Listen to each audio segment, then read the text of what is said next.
So, did Janice get her memory back? No, not yet. Well, at least she only forgot about us. My husband and mother-in-law waited until I was asleep to show their true colors. I hope we can bring her back home and use her again. Why do I have to do all the housework? It's so annoying. She should be the one doing it. Why aren't you better yet? You useless. My name is Janice. I'm 32 years old and work in an office. This is awful. I don't know how things ended up like this. Then, I heard a familiar voice and slowly opened my eyes. Janice, you're awake. Thank goodness. I saw my mother standing there, tears in her eyes. I looked around and realized I was in a hospital room. Mom, why am I here? You suddenly felt dizzy outside and fell down the stairs. Is that what happened? You hit your head and passed out. They brought you here in an ambulance. Oh. I see, sorry. Don't apologize. I'm just so happy you're okay. Let me get the doctor. She hurried out of the room.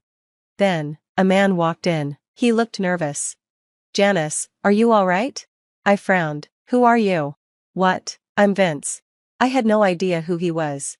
He acted like he knew me well, but I couldn't remember him at all. Vince? Then, he said something shocking. I'm your husband. What?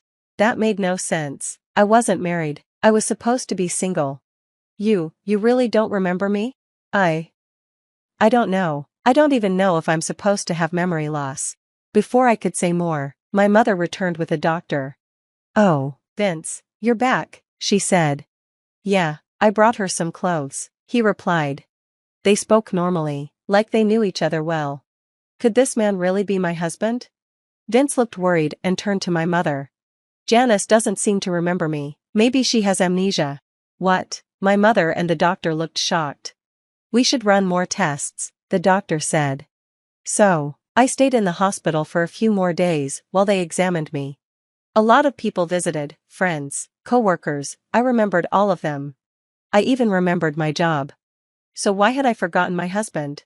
And his mother? I had never seen my mother-in-law before, at least, that's how it felt. I remembered everything else, but not them. When the test results came back, the doctor explained something surprising. At first, they thought I had memory loss because I hit my head, but there was no brain injury. Instead, they said it might be psychogenic amnesia, caused by emotional stress, not the fall. That actually made sense. Whenever I tried to remember my husband or mother-in-law, I felt a sharp pain in my head. Like there was something I didn't want to remember. Would my memory ever come back? My husband and mother-in-law looked surprised, but acted like they cared. Doctor, when can Janice leave the hospital? My mother-in-law asked. I'm just glad she's okay, my father-in-law added. The doctor said I could go home soon, but it would be best for me to stay at my parents' house until my memory returned. My in-laws looked shocked. What? But Janice is my wife, Vince said. She lives with us, his mother added. You can't just take her away. Her sudden outburst startled me. Even the doctor seemed taken aback. Please lower your voice. This is a hospital, he said. That made them quiet down. Just then, I felt a sudden, painful headache. Janice, are you okay? The doctor asked, noticing my distress. I'm sorry, my head hurts. Let's get you checked out right away, okay? The doctor turned to my in-laws and asked them to leave. They walked out with unhappy looks on their faces. They didn't seem truly worried about me at all. Are you feeling better? The doctor asked, looking concerned. Strangely, once they left, I actually did feel a little better. I see. It seems like you didn't have a good relationship with your husband or his parents. Maybe they caused you a lot of stress, the doctor said. I nodded slowly. I don't know, but maybe you're right. Hearing that made me think. What if my life with my in-laws was so awful that my brain just erased those memories to protect me? And the way they panicked when the doctor suggested I stay with my parents, it seemed suspicious. Were they worried because they couldn't use me anymore? A chill ran down my spine. What had they done to me while I was living with them? The only thing that came to mind was mistreatment. Had they really treated me so badly? But every time I tried to remember, my head hurt so much that I had to stop. When I told my parents about it, they looked really worried. But sweetie, you always told us that living with them was fine. Maybe you were hiding the truth so we wouldn't worry? My mom asked. I I don't know if that's true. I'm sorry. Don't apologize. You're still missing memories, and we don't know what really happened yet, she reassured me. Then, my dad had an idea. He suggested something. Do you think it's safe? What if he finds out? I asked nervously. Let's just hope he doesn't, my dad said. I was unsure, but I needed answers. So, I agreed to go along with his plan. Later that day, my hospital room door opened. Janice, how do you feel? It was my husband. When I didn't answer, he mumbled. What, still sleeping? I was actually awake. But for some reason, I decided to pretend I was asleep. I wanted to see how he would act when he thought I wasn't listening. I heard him sit down in the chair next to my bed and sigh. Then, I heard the lid of a coffee can pop open. He took a long sip, and the sound of him drinking filled the room. I took a deep breath and stayed still. Then, the door opened again. I thought my husband had left. But instead, someone else walked in. Vince, you got here first? Oh, is Janice asleep? Yeah, she's been sleeping since I arrived. Are her parents here? I haven't seen them. I don't think they're coming today. It sounded like my husband was checking to see if anyone else was around, as if he had something to hide. I thought it was strange, and then they started saying something unbelievable. So, did she remember anything? No, not yet. So she still doesn't remember what happened when she got hurt? That's right. Good, I don't want her to remember anyway. Maybe it's actually a good thing that she forgot about us. My husband and mother-in-law thought I was asleep and started showing their true colors. I hope I can get her to come back home so we can use her again. Why do I have to do all the housework? It's such a pain. She's the one who should be doing it. Yeah, right. She needs to hurry up and get better. That useless. Hearing their cruel words, a memory suddenly came back to me, a terrible one. I remembered how my mother-in-law treated me horribly every day. Hey, Janice, what is this? The food has no taste. Make it again. But your son likes light flavors. I made it the way he likes. Well, I like strong flavors. Make mine stronger.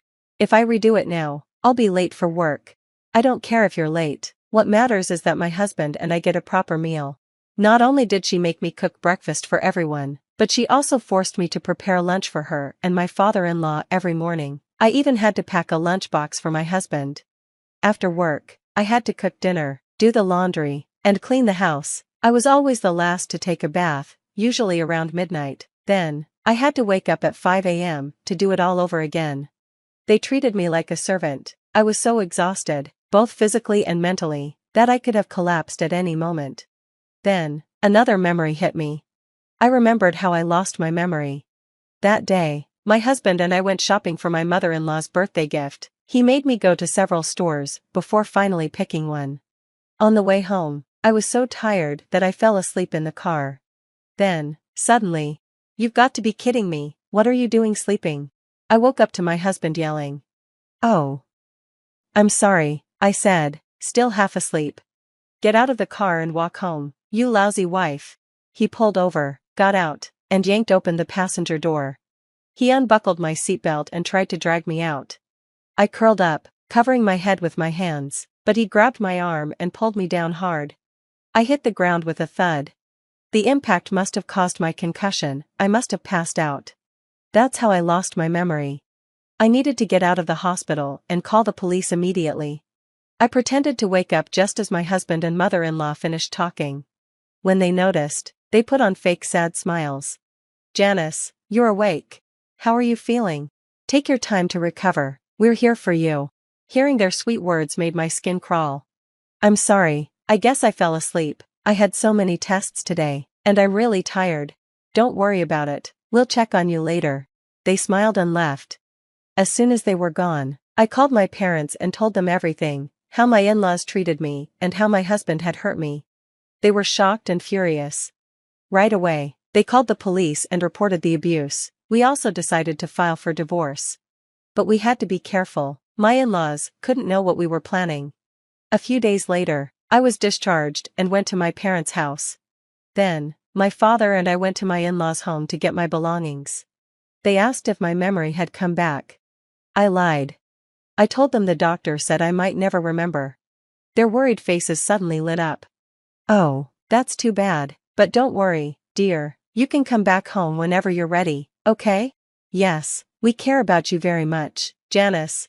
They smiled sweetly, pretending to be kind. I saw my dad clench his fists, but he stayed calm. He went to my old room to help me pack. I gathered my things carefully, making sure my in-laws didn't suspect a thing. I was almost free. After that, my father and I went straight to the police station. I told them everything about my injury and filed a report against my husband. The police said they would start investigating right away. Next, we hired a lawyer and started working on my divorce. Luckily, I had kept diaries about all the abuse I had suffered. I had written down everything. My lawyer said that with so much proof, I could demand alimony on my terms. Once everything was ready, I decided to meet with my husband. I sent him a message, saying that some of my memory had returned and I wanted to talk. As expected, he brought his mother with him, so I brought my father and my lawyer. So, Janice, is it true your memory came back? My husband and mother-in-law looked nervous. I stayed calm and emotionless. Yes, I remember. I remember how you hurt me and how your family treated me. Their faces turned pale, but they still tried to defend themselves. Wait a minute, do you have any proof? Yeah, you can't just say things like that. We can sue you for lying. They were trying to scare me, but my lawyer just sighed and spoke. Janice kept detailed diaries of the abuse. She also secretly recorded your conversations in the hospital, on her father's advice. Plus, there's evidence of the moment she was injured. My husband and mother-in-law looked shocked. Our recordings? Then, I delivered the final blow. I already reported you to the police. The street security camera caught you pulling me out of the car. Soon, the police will come for you. My husband looked like he was about to faint. This can't be happening. He tried to run, but my lawyer stopped him. If you run, the charges will be even worse. He collapsed to his knees. His mother stood frozen, her face pale. I'm divorcing you, and you will pay me for everything you put me through. Not long after, the divorce was finalized. My ex-husband was arrested for assault. His money was gone, and his parents had to pay a fine. He lost his job and was left completely alone. Meanwhile, I returned to work, got promoted to manager, and started saving and investing wisely. I don't want to be in a relationship anytime soon. Instead, I plan to travel with my parents and spend more time with my family. First of all, why do I have to attend a funeral for someone who's not even related to our family? What does she mean by unrelated? We are not so free that we can attend strangers' funerals. Just have it without us. Saying this, my mother-in-law hung up the phone. When I returned from the funeral, I found a piece of paper on the table. A divorce paper. At that moment, I decided to sever ties with my husband and his family. I thought, I will use that money just for my mom and me. My name is Ashley, a 30-year-old office worker. My husband, Steve, and I met at a mixer 3 years ago. He had a kind demeanor, and I felt that life with him would be peaceful and happy. We exchanged contact details and started dating. As expected, he was always gentle, and I felt very healed by him. He took great care of me, and I seriously considered marrying him. Then, he felt the same way and proposed to me. Of course, I accepted immediately. That's how we got married. After that, we quickly went to greet each other's parents. First, we met my parents, who felt relieved seeing his kind demeanor. They both gave their blessing for our wedding. Next, we went to greet his family. His parents and a younger sister lived at his home, and his sister was also present during our marriage greeting. His family seemed very close, and he was even more smiley with me around. Not just kind, but family-oriented, truly a good person, I thought. Growing even fonder of him. I imagined that even if we had children, we would build a warm, happy home. However, there was one thing I disliked about marrying him, the wedding. Steve and I discussed our wedding plans extensively and were preparing various things. But at some point, his mom and sister started interfering. It started with him saying, "My mom suggests this for the wedding," which I initially appreciated. However, gradually his mom began to intrude more, even joining the wedding discussions. I wanted to decide with Steve alone, but I couldn't just tell his mom to leave, so I reluctantly allowed her to participate. Then his sister also started joining the discussions, saying this and that about the wedding. And even when I expressed my wishes, his mom and sister would say it's not good or their way is better. It was my wedding, but Steve agreed with his mom and sister, so I compromised. The worst was the wedding dress. I had a dress I desperately wanted to wear. I loved it when I tried it on before, it was adorable. But his mom and sister didn't hold back, calling it tacky. They said wearing it was unthinkable, that it made my body look bad and old. Then they picked a dress for me, insisting it was better, and forced me to wear it. I didn't feel it suited me at all. I told Steve I didn't like this dress, but he said, "Mom and sis picked it out, so let's go with it," failing to support me. I was taken aback. It was our wedding, yet why couldn't he respect my opinion? Despite that, he was very kind, and since we were already living together, he took the initiative in housework and cooking. And because I loved him, I didn't consider canceling the wedding. In the end, I wore the dress picked by his mom and sister as the main outfit, and changed into my favorite dress for the reception. His mom and sister were pleased with their choice. But later I heard from everyone that the dress I chose was much more beautiful. Even my close friends wondered why the usually stylish Ashley chose such a dress.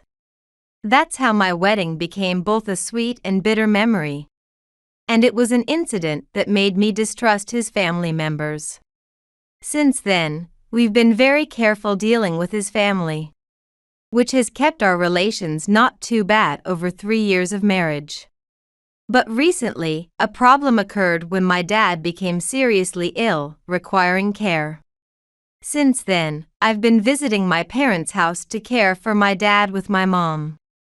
Steve, being fundamentally kind and able to do housework himself, didn't complain about my caring for my dad. He even drove me there when he could. However, during Christmas, I angered his family. Knowing my dad couldn't move well and to reduce my mom's burden, I returned to my parents' house early to help with the Christmas preparations, and spent it with just the 3 of us. The doctor had said my dad's condition wasn't good, and I didn't know how long I could spend time with him. So I wanted to spend Christmas with my parents and my own family. But this seemed to anger his family. Suddenly, during Christmas, Steve called. "Hello? What's up, Steve? Ashley, can you come here right now? What's wrong?" "Well, Mom and everyone are upset, saying why aren't you coming?" "What?" "But I told you clearly. I want to spend this year with my parents." "Didn't you tell them properly?" "Yes, I definitely did. But Mom and everyone won't accept it. A wife usually shows her face at her husband's home during Christmas. All my relatives are waiting too, can't you come?" I was speechless. Steve understood my dad's situation better than anyone in his family. Yet, why was he persuaded by his parents? "Sorry, but I've decided to spend this year with my own parents.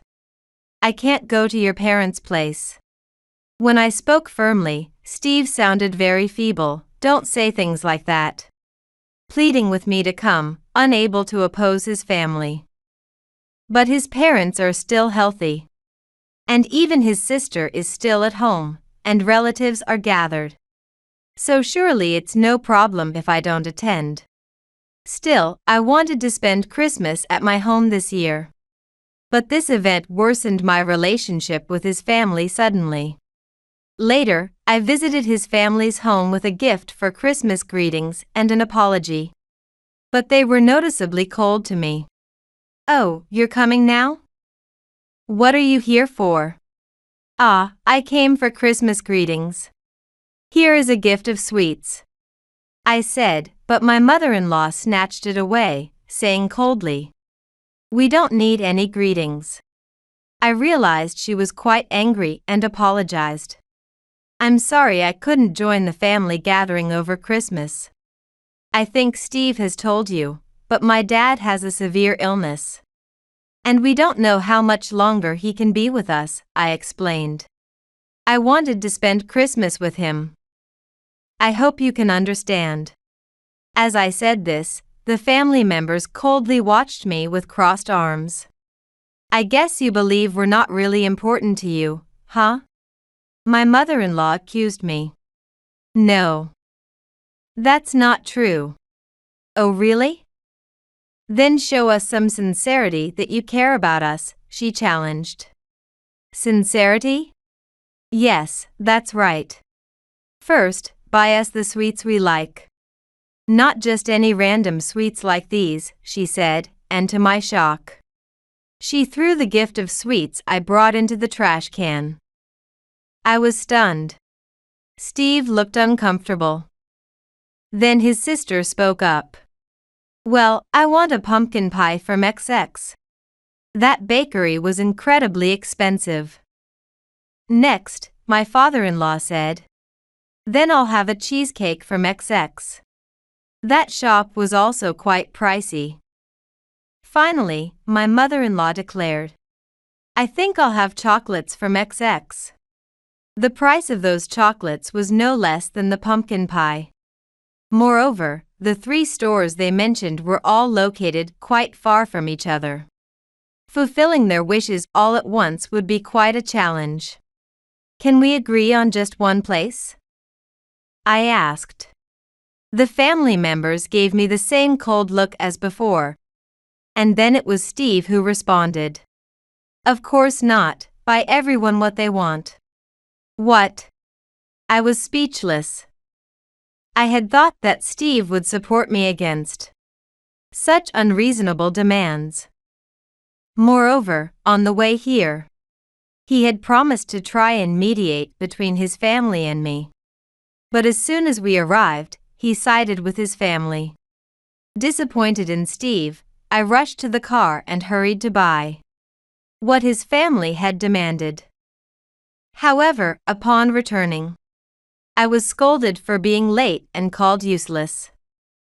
I had to wait at popular shops, and none of the stores were close to each other, so it naturally took time. Yet, why must I be criticized like this? From then on, Steve's family regularly summoned us to their house, treating me like a servant. "You said you'd take care of us, so it's only fair that you do this much, don't you think?" they would say while making me do all sorts of chores like housework, cooking, and running errands. Eventually, I couldn't take it anymore and said, "I'm fed up with being treated unfairly," and refused to go to their house anymore. No matter how much I complied, their treatment of me never improved but only worsened. Moreover, balancing visits to his family with caring for my dad was too much. So I decided to only visit my parents' house. Steve blamed me, saying, "Why won't you listen to my mom?" I had reached my limit. I refused to be used like a maid or slave anymore, I told him clearly. His family might have been yelling, but I ignored them and focused on caring for my dad. However, during this time, my dad's condition worsened, and he was taken to the hospital, where he passed away. My mom and I were engulfed in grief, but there were many preparations to be made for the funeral, so we decided to mourn after everything was arranged. While busily preparing, I called Steve to inform him and asked him to have his family attend my dad's funeral. Steve said, "Okay," but minutes later I received a call from him. And it was actually my mother-in-law on the line. "Hello, is this Ashley?" "Mother, what's the matter? Who do you think you are?" "Excuse me?" Demanding us to come to a funeral all of a sudden, how presumptuous. First of all, why do I have to attend a funeral for someone who's not even related to our family? What did she mean by that? We are not so free that we can attend strangers' funerals. Stranger. Steve and I are married, aren't we family? Humph. A useless wife like you is just a stranger. So your dad is just a stranger to us too. We don't care about your dad's funeral. Just have it without us. With that, my mother-in-law hung up the phone. I was speechless. I hurriedly messaged Steve, but he replied, "Mom said we don't have to go, so I won't." I was shocked as I read his message over and over. Does Steve not have his own will? I was appalled by his compliance with his family's demands. I decided to focus on my dad's funeral, and together with my mom, we proceeded. When relatives asked why Steve and his family weren't there, I answered honestly. Everyone was outraged, suggesting I should cut ties with such people. At this point, I was also considering divorce. I had to have a serious talk with Steve once I got home. After returning from the funeral, I noticed a piece of paper on the table. I was shocked when I saw it. A divorce paper. Steve filled out his part already, and I was convinced his parents were fine with it. Steve was not home, and I couldn't even discuss it with him. It must have been his decision. At that moment, I decided to sever ties with my husband and his family. If they were inclined that way, I was not going to hold back either. I immediately submitted the divorce paper to the office, packed my belongings, and returned to my parents' house. Since my mom had heard the phone call during the funeral, when I told her about the divorce paper, she warmly welcomed me, saying, "This saves us a lot of trouble." I felt relieved to be able to separate from my husband at this point. If I had continued the marriage awkwardly, surely my dad's inheritance would have been targeted by his family. I decided to use that money just for my mom and me. A few days later, while I was peacefully spending time with my mom, my ex-husband suddenly called me. "Hey Ashley, how long are you planning not to come back?" What are you talking about? I've already left that house." What? My ex-husband sounded very foolish. "What are you saying?" "Left. Because you left that divorce paper, that was your will, right?" I had reached my limit too, so I submitted it. What? Really? That was supposed to be used as a threat by Mom and the others. I never intended to divorce you. I was utterly exasperated. You really can't make decisions on your own, can you? Breaking up was definitely the right decision. As I said this, it seemed my ex-husband was at his parents' house and had put the call on speaker, because the voice on the phone changed to my former mother-in-law. "What the hell are you doing? What do you mean? You guys are the ones who made me leave the divorce papers, right? I submitted them taking your intentions into account. What a terrible daughter-in-law you are. I'm not your daughter-in-law anymore. Shut up. It's absurd to submit the divorce papers before sorting out things like property division. Right. Didn't your dad pass away and leave you an inheritance? Give us half of that money. Steve was still your husband when your dad died, so he deserves half of the inheritance." Well, indeed, the division should be half each. So, how much did you inherit? I inherited $600,000. $600,000. Upon hearing about the large sum, my ex-in-laws rejoiced. So, Steve can get $300,000. If he gets that much, you are of no use to us anymore. Once you transfer the money, live however you want. How selfish can these people be? And how foolish. What are you talking about? My dad's inheritance doesn't fall under property division. What? It's all mine. Besides, you all called my dad and me strangers, didn't you? I have no money to give to strangers. Too bad for you. Please give it up. The voices on the other end of the phone quieted down suddenly. What? So, we won't get a penny. Yes, please give it up. Isn't it fine? You got rid of a terrible daughter-in-law like me. When I said that, my ex-in-laws quickly changed their tune and began to plead with me. Ah, Ashley, everything up to now was just a lie. It was like a long, drawn-out prank. That's right. We totally think of you as family. Such blatant lies make me sick. It's a waste of time to deal with these people. I'm going to hang up now. If you even come near my house, I will call the police immediately. After I said that, my ex-in-laws fell silent. I hung up the phone and blocked their numbers. To keep things safe, my mom and I sold our house and moved to a new place. It turned out to be a really good idea. Apparently, my ex-in-laws, harboring a grudge, attempted to break into my old home with weapons to steal money from me. Luckily, strangers were living there by then and promptly reported them, leading to their arrest. As a result, my ex-husband, ex-father-in-law, and ex-sister-in-law lost their jobs and are now living a miserable life as the whole family is unemployed.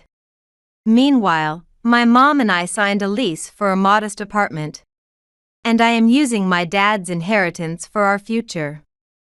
I continue to work hard and live happily with my mom, supporting each other as a family.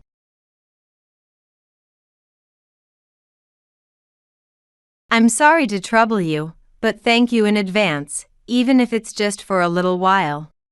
My sister-in-law has returned to her parents' home after her divorce.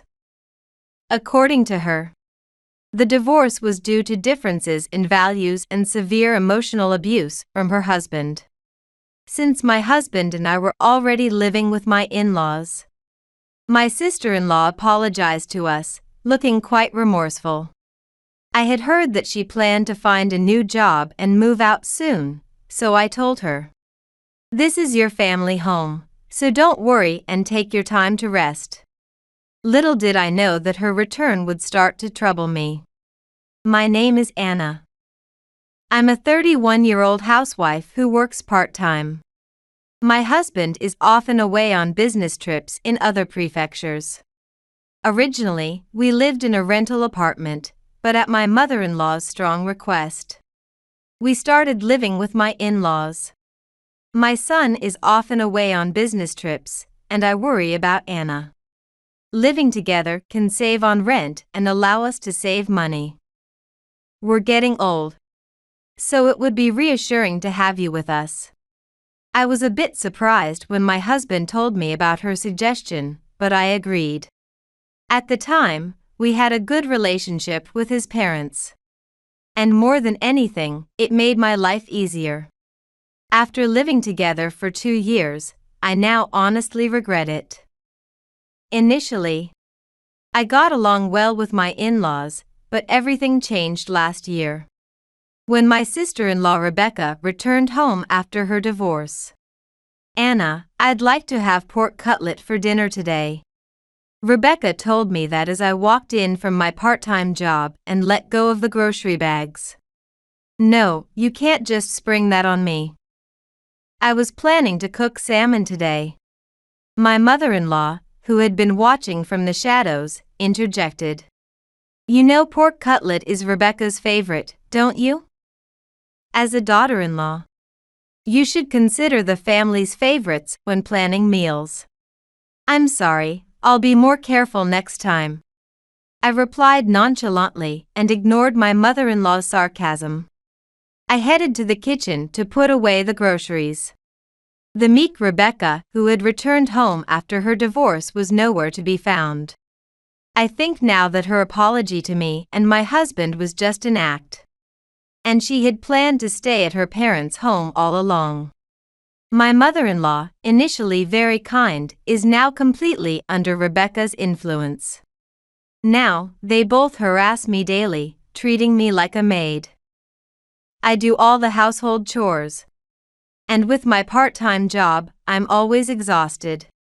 Rebecca does no housework and contributes nothing to the living expenses. She either lounges around like a lazy bear or goes out dressed up gaudily. I think we should end this living arrangement, but my husband is often away. And it's hard to have a discussion about it. There's another reason too. Anna, welcome back. Even though it's Sunday, you've worked hard at your part-time job. I'll put away the groceries in the fridge. So take a break. Dinner is too much for one person, so I'll help you. Dad, thank you always. My concern is my father-in-law. With my husband gone, his kindness is what keeps me from falling apart. He treated Rebecca like a princess growing up, just like my mother-in-law did. But he's not afraid to call them out when she pushes me too far. She's my dear daughter, but I must correct her when she's wrong, he believes. However, every time, my mother-in-law scolds him, saying, "How can you, as a father, take your daughter-in-law's side over your own daughter? You're really a failure as a husband."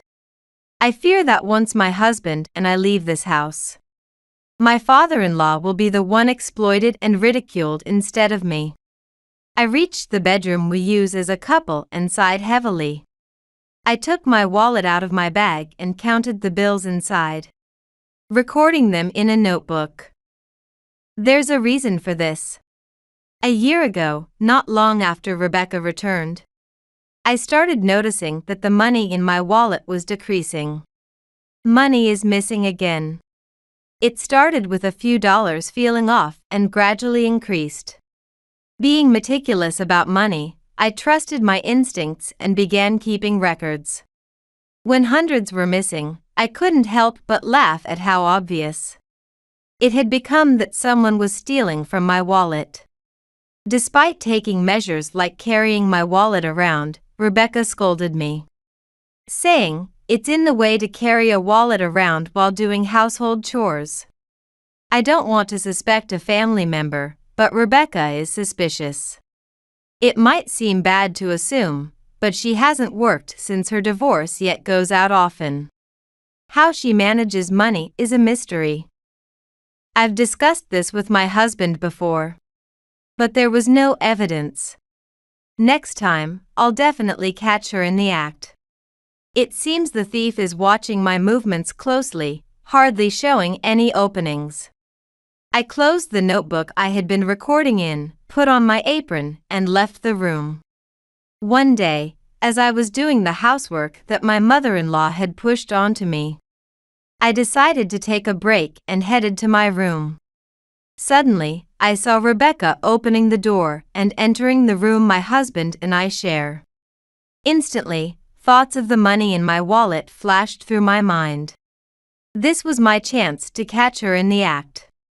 Determined, I stepped in and found her frozen, clutching my wallet, even sticking her fingers inside it. This was definitive proof. "What are you doing?" In my calm voice, Rebecca hastily closed her wallet. "What do you mean?" "I just found your wallet in the hallway and thought I'd put it in your bag for you."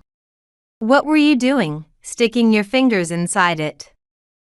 "If your story were true, You wouldn't need to do that, right? Realizing she was suspected, Rebecca forced a smile. Are you accusing me? I haven't stolen any money. You always carry around just $500. Aren't you being a bit paranoid? Rebecca raised her voice and forcefully shoved the wallet back into my bag. There have been times before when the money in my wallet was missing. Please tell me the truth. Was it Rebecca who was taking it? Convinced that Rebecca was the thief, I confronted her directly. Indeed, I always kept about $500 in my wallet for emergencies. But I was the only one who knew that habit. What's going on here? Hearing Rebecca's loud voice, my mother-in-law appeared and looked at me. Mom, listen. She's accusing me of stealing money from Anna's wallet. And she says I've done it several times before. At Rebecca's plea, my mother-in-law glared at me sharply. Anna, how could you say such things to Rebecca? Ever since Rebecca came back, I've found that money keeps going missing from my wallet. And now, I saw Rebecca entering this room without permission and touching my wallet. My desperate plea was ineffective against my mother-in-law, who unconditionally supported her daughter. A thought flashed in my mind that I should have recorded the evidence on my phone. But I was too focused on catching her in the act. How can you be such a horrible daughter-in-law? To treat Rebecca like a thief. I can't believe it. After all, you're just an outsider. Anna, you're just being paranoid. Perhaps you wanted to play the victim to attract attention? The word outsider hit me hard. I had tried my best as a wife and family member, even though it had only been 2 years. Enough was enough. Without saying a word, I left the room, slipped on my sandals, and walked outside. Where do you think you're going without making dinner? Rebecca's voice followed me. But I didn't care. My pace gradually slowed as it was getting dark and the wind felt cold. I had stepped outside in my indoor clothes and old apron. With bare feet and sandals, without my smartphone or wallet. Feeling lost, I sat on a park bench when, Anna, what are you doing here? I looked up to see my father-in-law in his suit. I recognized that apron from a distance. Embarrassed, I realized this apron was a gift from my mother-in-law when we agreed to live together. Taking the canned soda he offered, I thanked him. And overwhelmed, I began to cry. I told him everything, how the money had occasionally gone missing since Rebecca returned, and how today I finally caught her, but my mother-in-law wouldn't believe me. And both of them verbally attacked me. My father-in-law listened silently, then apologized deeply. I'm truly sorry. The behavior of my wife and Rebecca is too much. And I'm responsible for not stopping their misbehavior. Prefacing his next words with a thought he had been considering, he continued. Perhaps it's time to end the cohabitation. It's clear that neither I nor your husband would want you to endure this hardship. Surprised by his proposal, I was grateful but also worried about how he would fare without me. Anyway, let's go back. Buying a slightly expensive takeout might make them forget to complain. As I hesitated for words, my father-in-law smiled as if he could see right into my heart. As we returned home, just as I had imagined, my mother-in-law and Rebecca approached complainingly. Handing over the dinner I bought, their mood quickly improved. And they paid me no further attention. I used my father-in-law's distraction to go to my room and call my husband to discuss ending the cohabitation and to tell him about today's events. One evening a week later, as my father-in-law, mother-in-law, and I were having dinner, we heard the front door. It seemed Rebecca had returned from her outing today, but with a thunderous noise. Stomping down the hallway with a demonic expression, Rebecca appeared. "Rebecca, please come home more quietly." Ignoring what my father-in-law said, Rebecca shot me a nasty look, pulled out a handful of bills from her wallet, and slammed them down hard on the table. Instead of the familiar $100 bills, these were just toy money showing a strange character, where you'd expect to see Benjamin Franklin. I was on a date with someone I met through a marriage agency today, and I embarrassed myself. "Rebecca, were you engaged in a matchmaking service?" I feigned surprise, which caused her to blush. "That's not the point." "What do you think you're doing?" she shouted at close range, causing me to wince. "I can hear you without shouting." Rebecca says she hasn't been taking money from my wallet.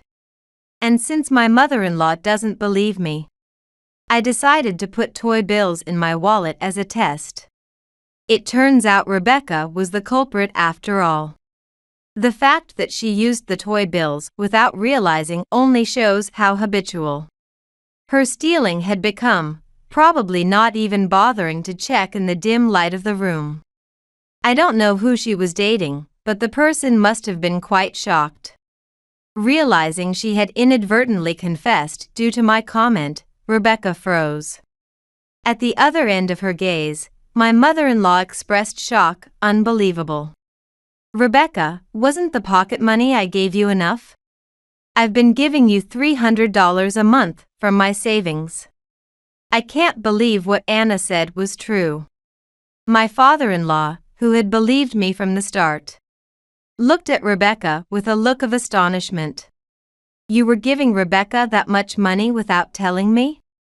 My father-in-law sighed deeply as it was revealed that my mother-in-law had been giving Rebecca a substantial allowance each month.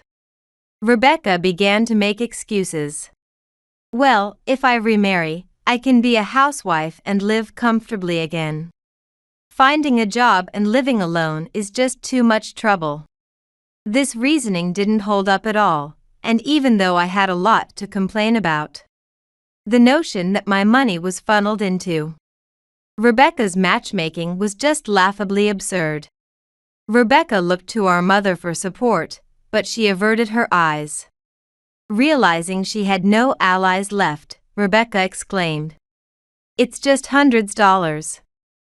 You've embarrassed me twice, unforgivable," and raised her hand. I instinctively closed my eyes, but felt no impact. When I opened them, my husband was holding Rebecca's arm, having arrived like a hero, to the surprise of the entire family. "Why are you here? You weren't supposed to be back yet." "My work finished earlier than expected." My husband responded gently to my question, then turned to face my mother-in-law and Rebecca. "I've heard everything from Anna and Dad. On the day I fled the in-laws' house, I had spoken to my husband over the phone, detailing the mistreatment by my mother-in-law and Rebecca, and my inability to tolerate it any longer.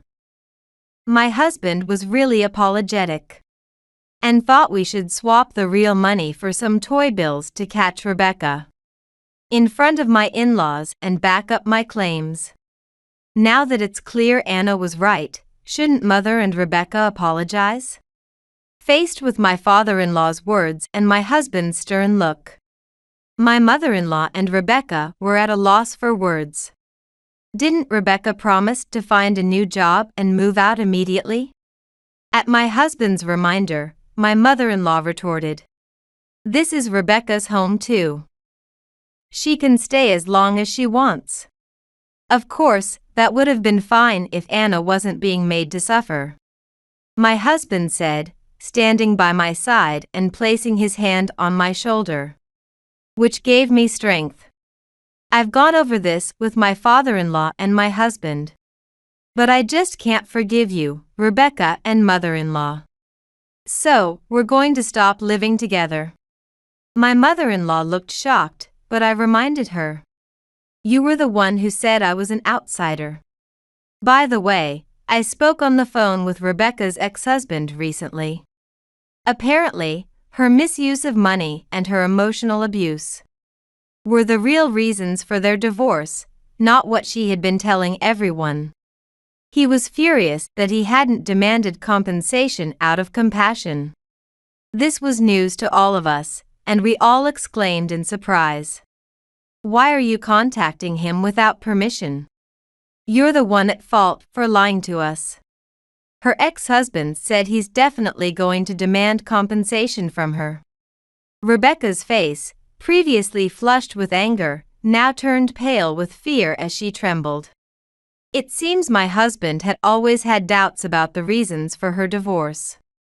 Inspired by my father-in-law's words, I decided to make a bold move and called the ex-husband myself.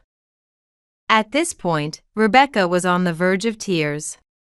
"By the way, Rebecca, I've been keeping accurate records of the money you took from my wallet. Please make sure to pay it back." My words were the final blow, causing Rebecca to slump to the ground, utterly defeated. Half a year later, after my husband and I moved out, I learned from my father-in-law that my parents-in-law had kicked out Rebecca. According to him, my mother-in-law had finally come to her senses and was now like a different person, even doing household chores. We hadn't cut ties completely, but we decided to keep our distance unless necessary. The money Rebecca had stolen from my wallet was returned, although in installments, from the money she earned working.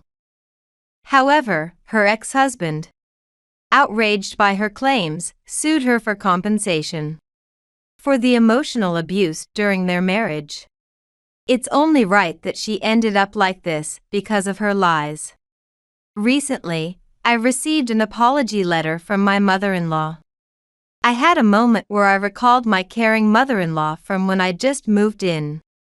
But there was no way to take back what happened after that.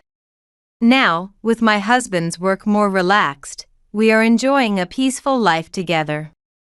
I'm committed to never taking anyone's love for granted, and to ensuring I never hurt those important to me.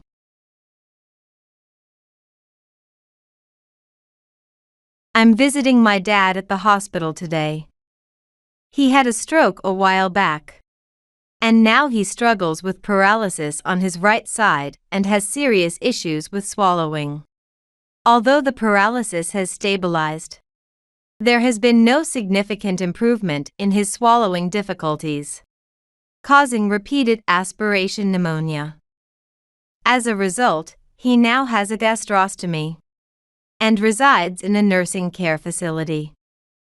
He sleeps most of the day, but sometimes wakes up and responds when spoken to. My dad, who used to be overweight, has lost a lot of weight and is in a fragile state. Today, my dad seems to be sleeping peacefully. I change his clothes and personal care items and look at his face. He loved cars, and when I was young, he often took me for drives. I also helped him take care of his car, and we have many memories together involving cars. I am Megan, 37 years old and currently working remotely. The reason is to make time to visit my dad. My mom passed away in an accident a few years ago, and I have a strong desire to be there for my dad in his final moments. My parents married late, and my mom had me at the age of 40. Perhaps because of that, they cherished me very much. I have a brother, Anthony, who is 38 years old. He works for a large company and is married, and he never visits our dad, citing his job and marriage as reasons. He occasionally calls, but it seems like he is just waiting for our dad to pass away. The conversations are always about inheritance, which makes me very angry. My dad is classified as requiring the highest level of care, so his medical expenses are almost non-existent. Still, we use his savings to buy necessities for his life. He left enough savings not to suffer financially, for which I am truly grateful. I am very thankful to the nurses and caregivers who look after him. Today is a nice day.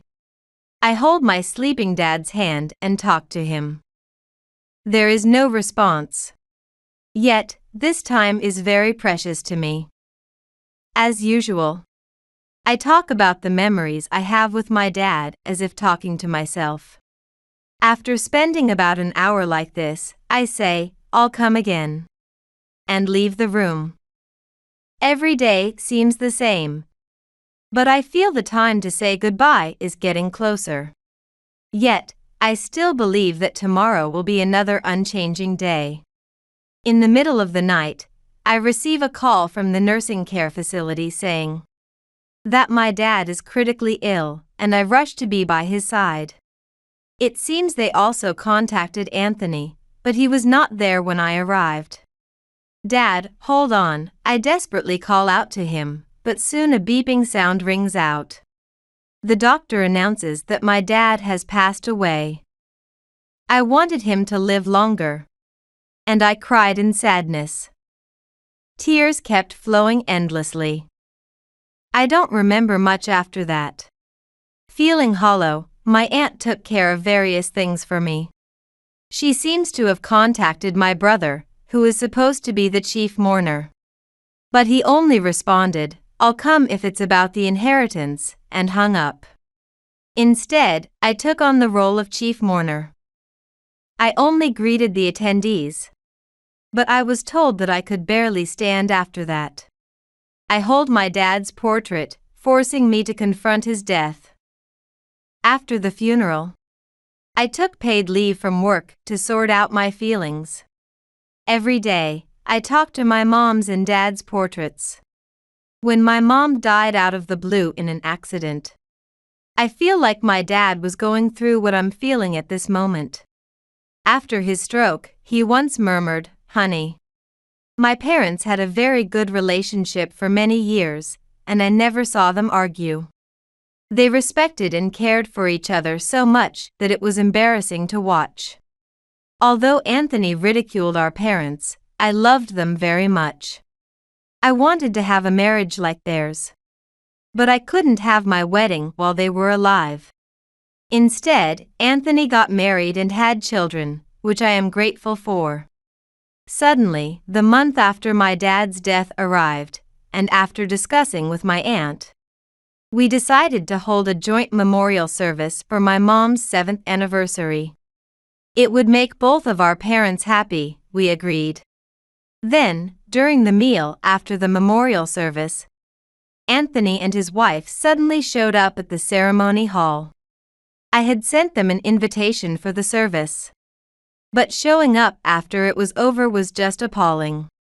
"I thought it's about time to talk about the inheritance," he said loudly, laughing. "There are still guests here, so let's talk about this later." I tried to reason with my brother. However, he wouldn't listen and continued. "No, I've already decided. I, being the eldest son, will take all of Dad's inheritance. It's only natural, right?" What he was saying was outrageous. "What are you talking about?" I raised my voice involuntarily. "I'll take the house, so you should leave." The attendees began to murmur, not wanting to expose more of our family's disgrace.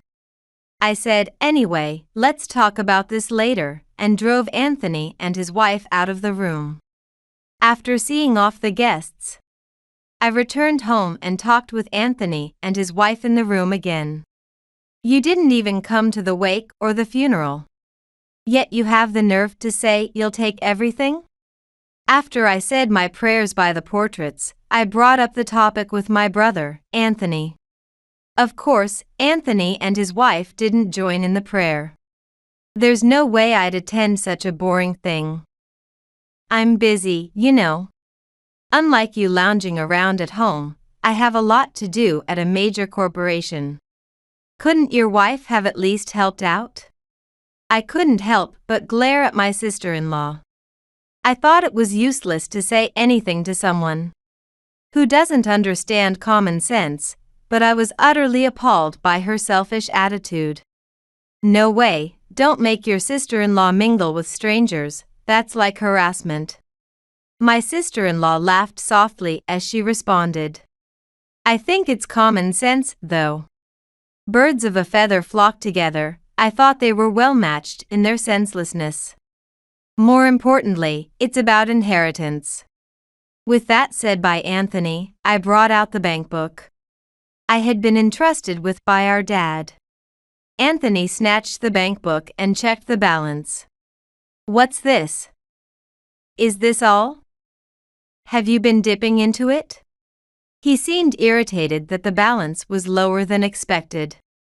"That's not the case at all. I've only used what's necessary for hospital expenses." I laid the household account book on the table. It was a proper proof with receipts attached. Anthony clicked his tongue. "Well, then, it's about the personal effects. I'm taking anything that looks valuable." He looked around the room. "Don't be selfish. There are things among the personal effects that are important to me too. Sentiment? That can't compare to money." Ignoring my protests, Anthony started rummaging through the room. What an ugly sight. A portion of what you inherit is set by law. When I said this, Anthony paused for a moment, then said, "Then, I'll give you that old car for your share." "What?" I was surprised by his unexpected words. "That old car is good enough for you." "Is that true?" "Yes," he laughed. Anthony knew that I didn't want to part with our dad's car at any cost. After all, it held the most memories of me and our dad. As long as I had our dad's car, I wasn't particularly attached to anything else. So I signed the inheritance division agreement and decided to move out promptly. Satisfied with my signature, Anthony started searching the room again. My dad loved this so-called junk car. On days off, we often washed it together. I remember how beautiful the rainbows created by the water were, as I stretched to wash places I couldn't easily reach. My dad would drive my mom in the passenger seat and me, and Anthony in the back seat to the coast or scenic spots. I loved watching my dad drive, and when I told my mom, she happily said, "Me too." It seems that my dad proposed to her in this car. To say that our family's history is packed into this car would not be an exaggeration. Then I opened the glove compartment, which held another important item. Inside were a bank book and a deed of gift in my name. Father, having worked in a tax office until his stroke, had been gradually transferring his assets to me since our mom's death, foreseeing that Anthony was eyeing his inheritance. That's why he managed everything so that no gift tax would apply. And there were no tax issues. Although Anthony had landed a job at a major company, he squandered all his salary and had apparently been pestering our dad for money when it ran out, despite looking down on me as the bottom tier. What a brother he was. Unlike him, I worked at a solid used car dealership. Not a major corporation, but as an office worker. This job was a vocation for me, influenced by my love for cars from my dad. What Anthony has left is just the money in his living expense account and that house. But since it's on a fixed lease, he'll have to either pay to keep it or take it apart when the lease runs out. I wonder what he will do. I kept silent, but a year later, he finally seemed to have noticed and contacted me. "Hey, isn't this house Dad's?" Anthony yelled over the phone. The house was indeed Dad's, but the land is more or less rented. So, you only need to pay the tax for the house part. It seems it's time for the contract renewal. I think Dad was very thoughtful about his future when he built the house. I didn't hear about that. Anthony panicked over the phone. But, Anthony, you never used to talk to Mom and Dad. You ridiculed them for being close and loving, calling it silly. It's all your fault. I remember when our parents were still healthy. Even when we were out as a family, Anthony would just play on his mobile phone in the car. I saw the sadness on our dad's face when Anthony barely responded to him. Despite all the love our parents gave us, it seemed it never reached Anthony. Why did he grow up this way, despite having the same parents? It makes me feel so disappointed. So what should I do now? The renewal period for the home contract is approaching, and he is very anxious. Well, you have to apply within 3 months to disclaim an inheritance. So it's too late now.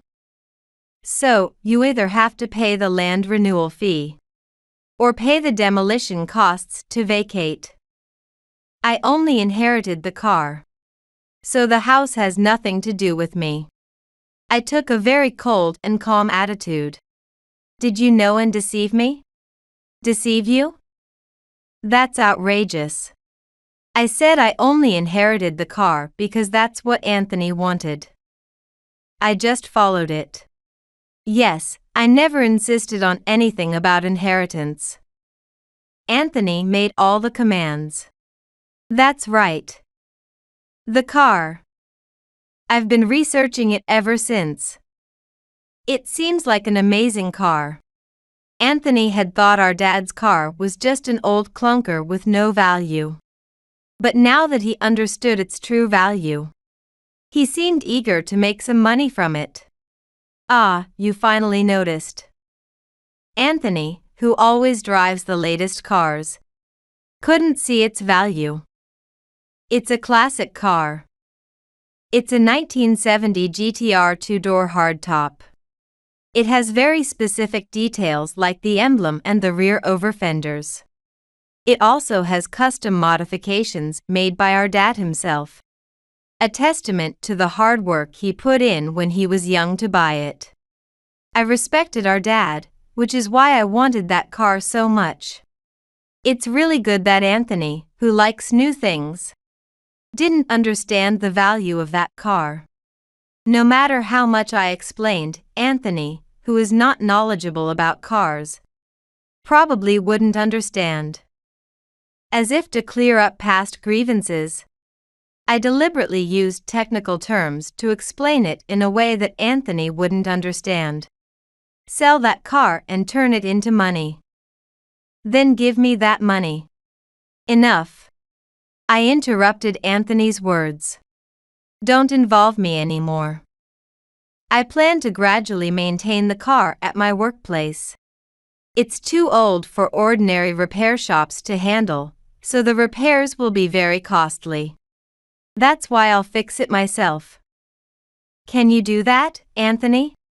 With that, Anthony fell silent. But, at least lend me some money. Why should I?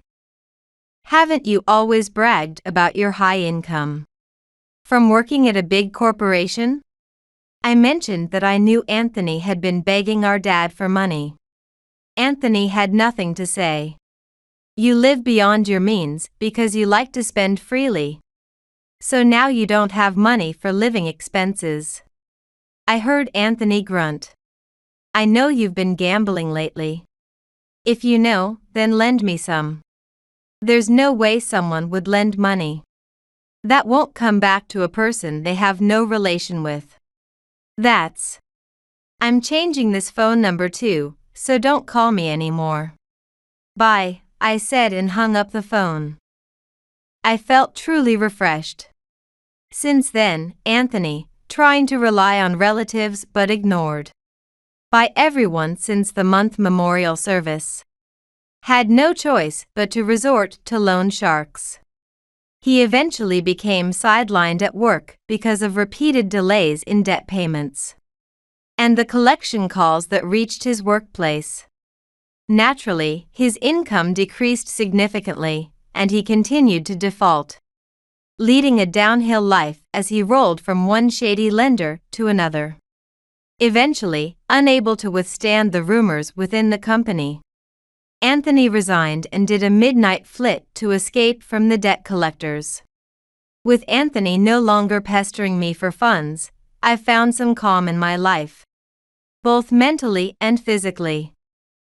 Going forward, I'm eager to restore the car that our dad left behind.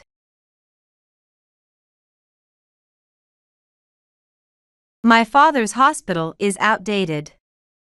I'll take over in the future. My brother is trying to take over our father's hospital despite lacking the skills. His reckless actions are a huge inconvenience to everyone. As I am neither a doctor nor a nurse, I couldn't stop his rampage. After our father passed away, the hospital was inherited by my brother. He doesn't know the severe punishment that is about to fall on him. I am Amy, a 27-year-old writer. I live alone in a single apartment in the city. Our family owns Hanson Maternity Hospital, which is quite reputable, and has been managed by my great-grandfather's generation. Almost all of our relatives are doctors or nurses. Both my parents are doctors who met when my grandfather was the director. My mother quit her job when my brother was born, and my father succeeded my grandfather as director and also serves as the vice president of the American Obstetrics and Gynecology Association. Despite being born into a family of medical professionals, I never pursued that path. I have always struggled with math and biology. At reunions, I'm still teased about fainting during a frog dissection. On the other hand, my strengths were in language arts. I won several awards for essays and book reports, which led me to want a career in writing. This aspiration remained unchanged even when I seriously considered my future, and I decided to pursue a career as a writer. I am truly grateful to my parents, especially my father, who supported me when I was struggling with going against their expectations. I don't want to see a baby delivered by you who became a doctor reluctantly. But I would like to read an article written by you who became a writer by choice. Do your best. Initially, my income was unstable, and I almost gave up several times. But I persevered thanks to my father's words. Now, I have steady work and publish articles on travel and gourmet food in web and print magazines. Just today, I finished an article about sweets that will be popular this spring. As the winter cold eases, people in the city slow their pace to enjoy the sweets, making my coverage enjoyable. While reminiscing about the taste of the sampled sable, I received a call from my mother. We talk weekly. Are you doing well? Are you eating properly? She always asks with concern, then casually mentioned. Actually, Nick has come back and started working at our hospital. Nick?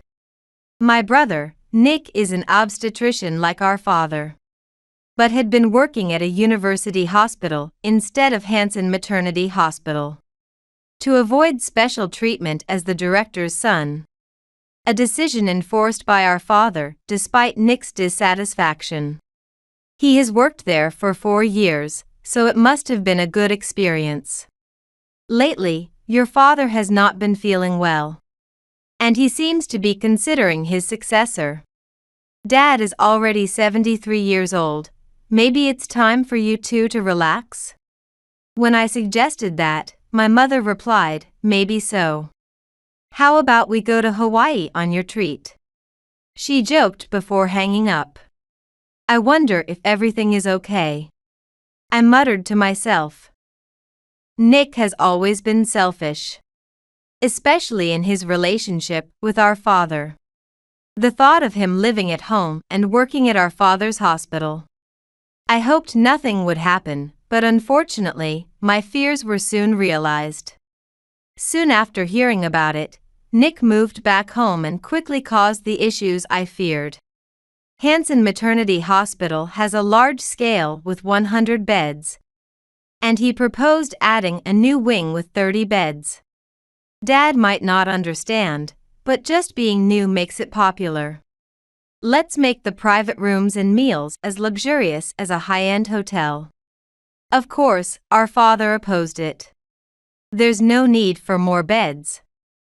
Instead, focus on studying new medicines and medical devices, and put more effort into caring for patients and pregnant women.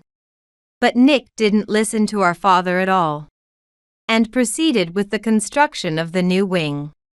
Our relatives were dumbfounded by his audacity, but I somewhat understood his intentions. He was probably planning for a generational change.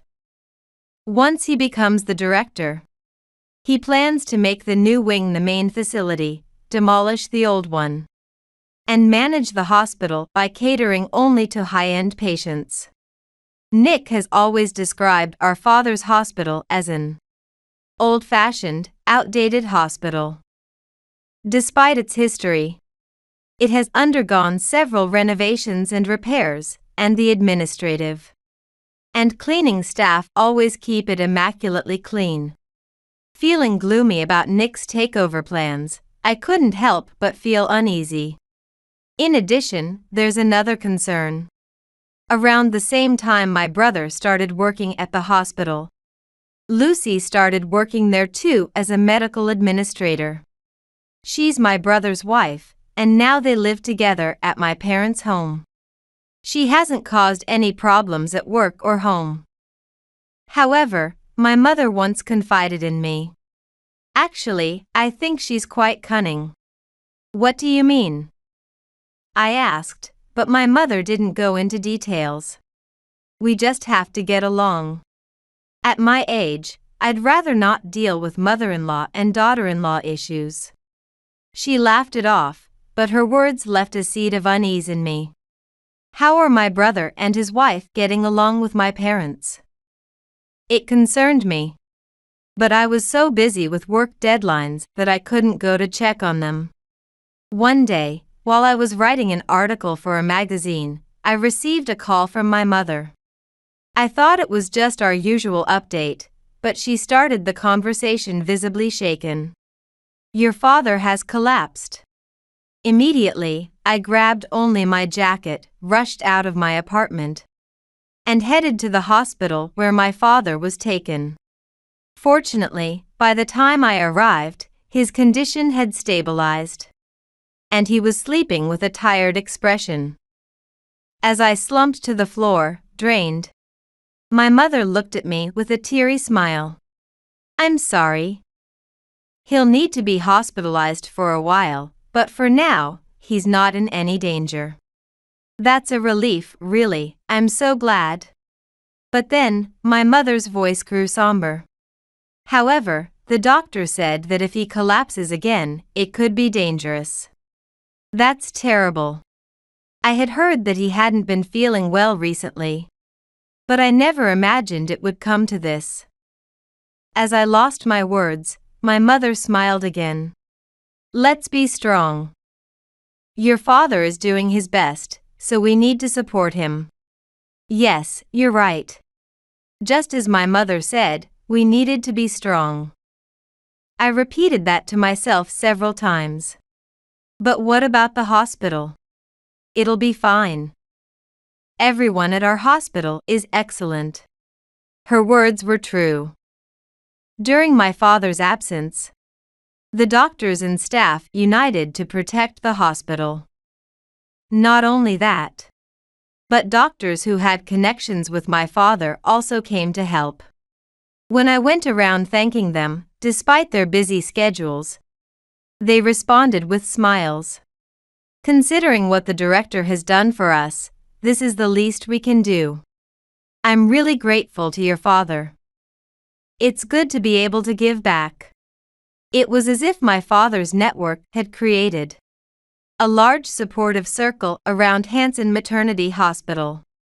However, there were people who couldn't fit into this circle, my brother and his wife. Nick and Lucy's lack of ability became evident. Amid the hectic days, They couldn't keep up with the pace of work of the other doctors and staff, becoming completely ineffective. If only they had stuck to what they could do. But of course, they wanted to be at the center of everything, which only led to unwanted interference and criticism from other doctors, midwives, and staff. Now, no one bothers with them. When I heard about it from relatives, I thought, just as I expected. Even as a layperson in medicine, the difference between my brother and my father is clear. It's not just a difference in experience, but in their aspirations. Nick has always felt inferior to our father, who is a respected obstetrician. It's more accurate to say he resented being compared to him.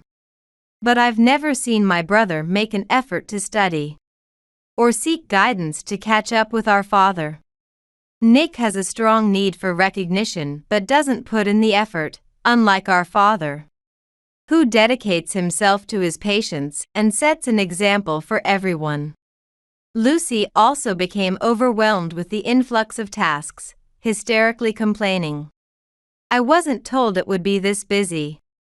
I felt sorry for the hospital staff, but their problems didn't stay confined to the workplace. The stress of not getting their way at work turned towards my mother at home. I tried to be as supportive as I could, finding time to return home and help my mother. She has lost some weight and tries to act cheerful, but it's somewhat painful to see. When we were cooking dinner together and talking about my father's condition during a visit, the front door opened, and my brother and his wife returned. They came back much earlier than other doctors and staff, but looked gaunt. My mother greeted them with a smile. "Welcome home. You must be tired. Dinner isn't ready yet, is it?" To that, my brother gave her a cold look. "Of course not. There's no time to eat." Why would he say that? I thought, feeling annoyed. Next to him, Lucy irritably flipped her hair and glanced at the food on the table. Despite the chaos at the hospital every day, I'm envious that you, mother-in-law, have the leisure to cook. Just as I was about to tell her not to take it out on my mother, my brother Nick chimed in. It's true though. Even though she's a former obstetrician herself, it's amazing she can afford to take it easy like this. Furious, I confronted them. Nick.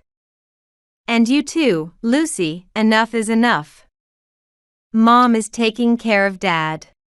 And doing all the housework, isn't she? How is that taking it easy? Huh? He's in the hospital, so he doesn't need caretaking. If she has so much free time, I'd appreciate it if she could help make our lives at the hospital easier. And you call yourself a son? You just see Dad's hospital as nothing more than a tool to make money. Hey, you're neither a doctor nor a staff member, so don't act so high and mighty. That hit a nerve. Indeed, I am not part of the hospital staff.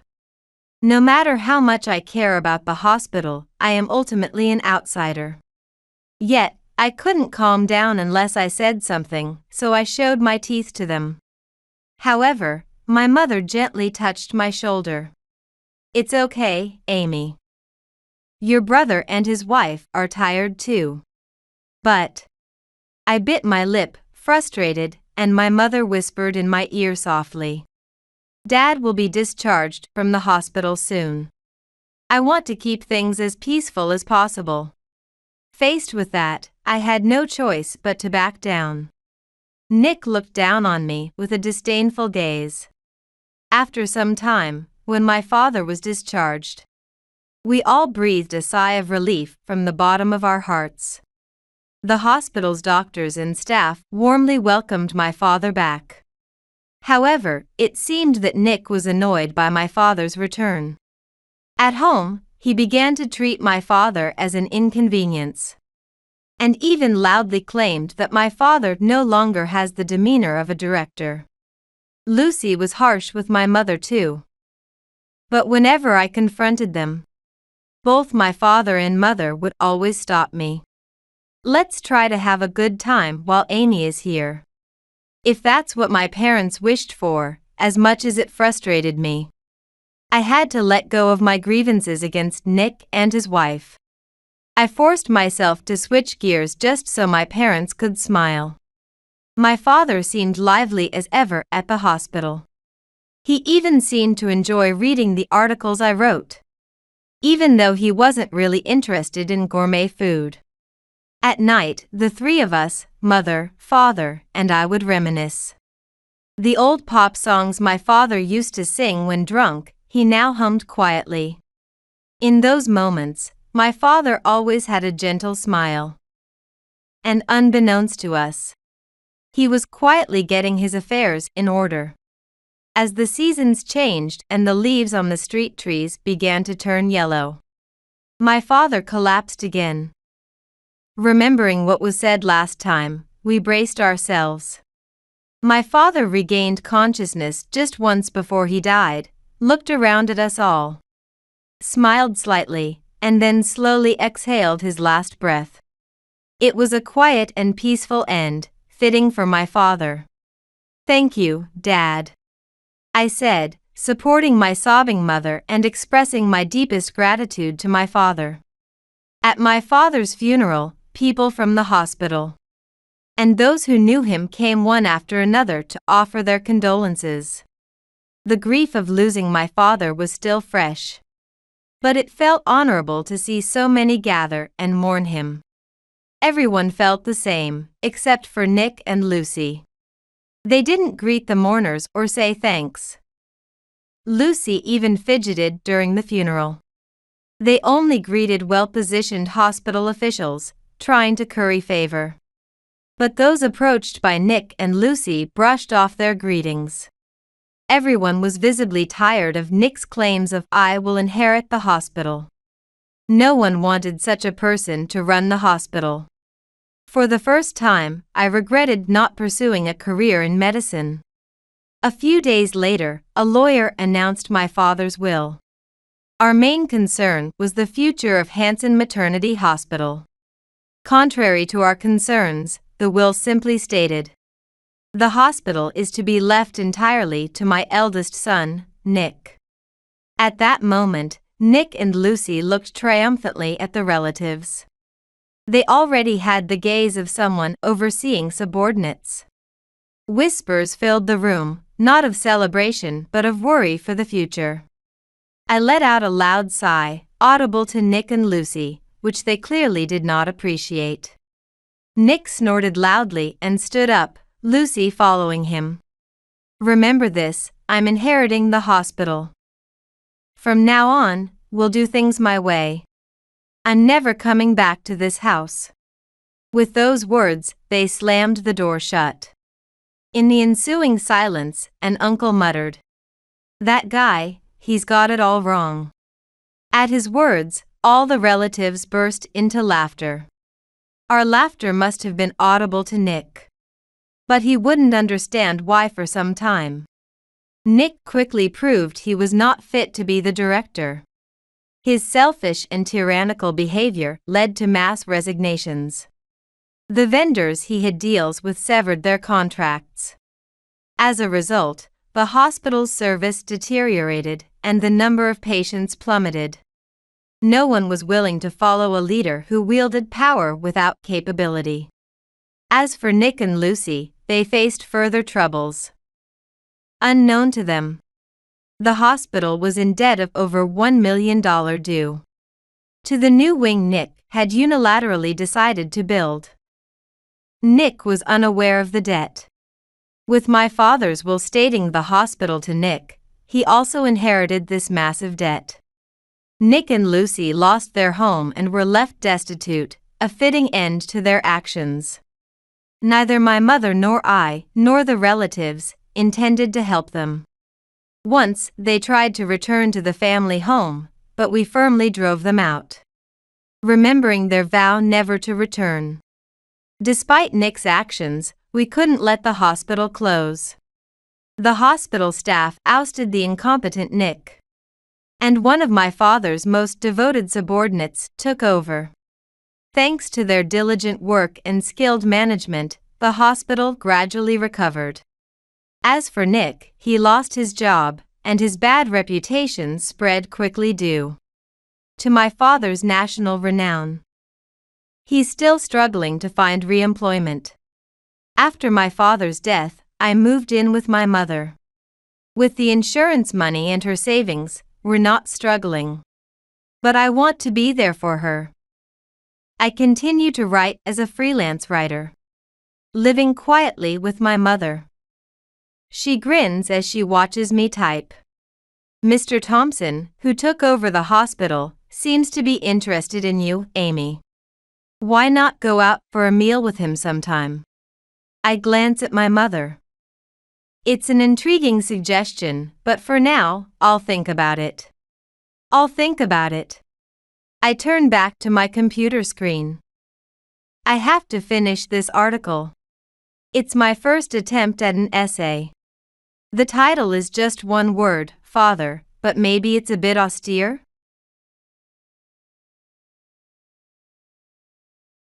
Ugh, I never wanted to go home for the holidays. My older sister exclaimed, slamming the table and standing up with such vigor. I had never seen Diane look so fierce and imposing, almost like a wrathful deity.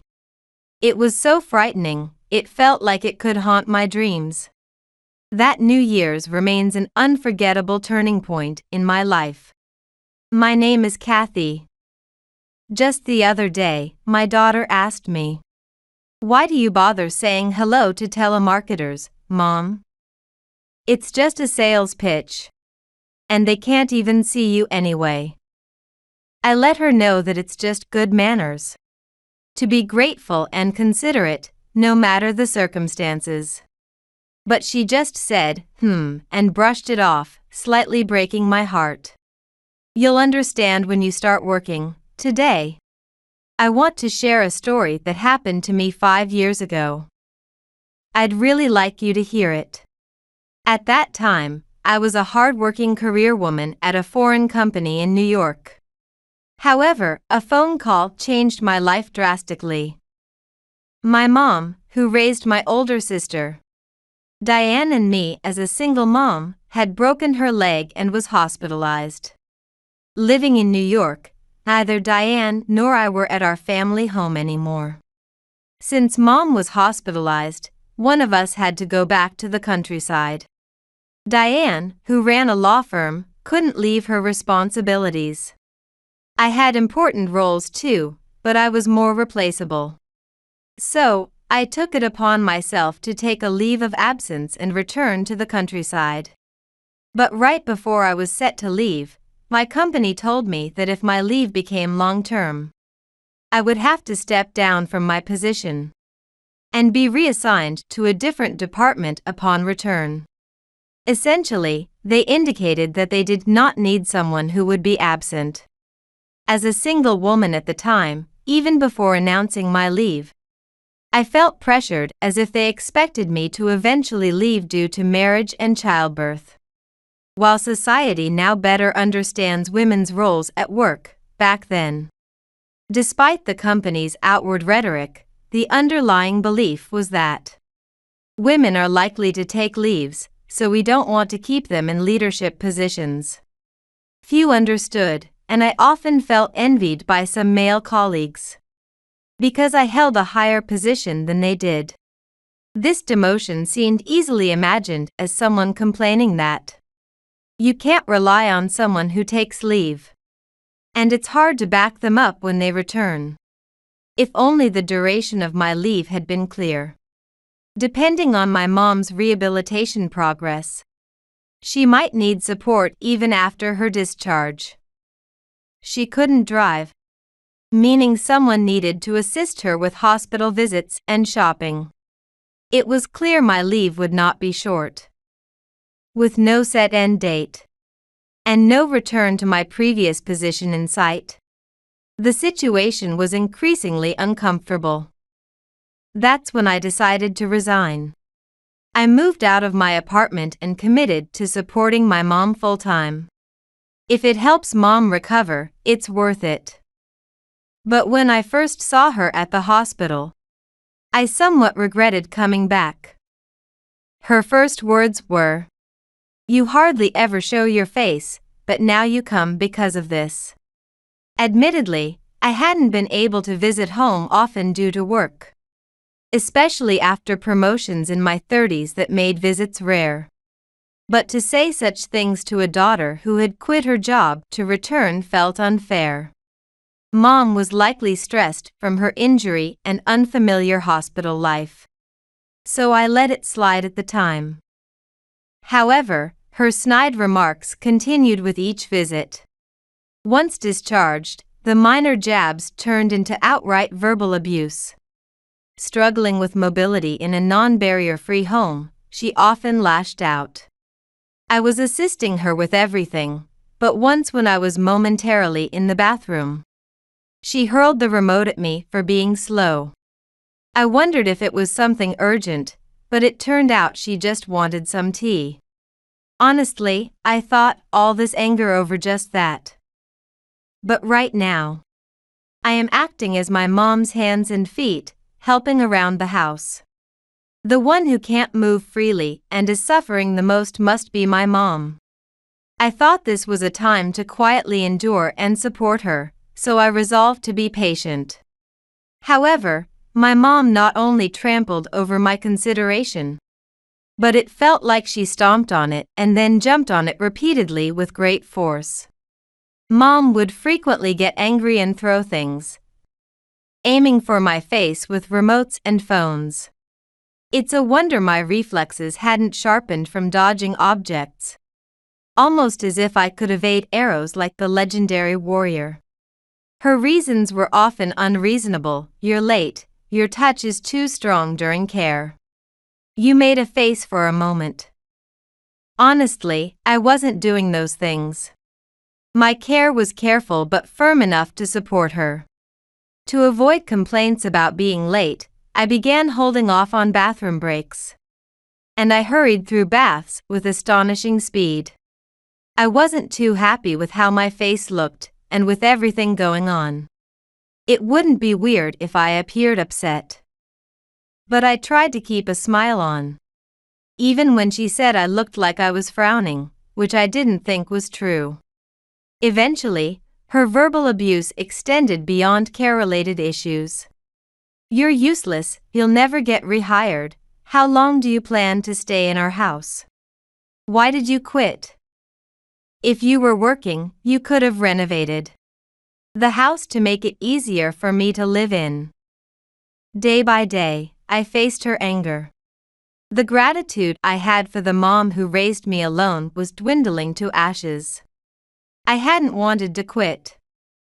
I had tried to take a leave, but it hadn't been approved. I had many things I still wanted to do, but I had convinced myself that if I could devote plenty of time for the mom who raised me alone, it was for the best. Come to think of it, Diane hasn't visited home much either. She didn't even come to visit this time.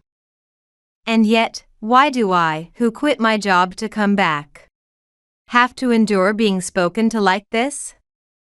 My mom has always favored Diane, who became a lawyer. This is because, in the past, our relatives harshly criticized her for raising children alone, questioning whether she could really raise us to be decent people. My dad had an affair and left home while my mom was pregnant with me.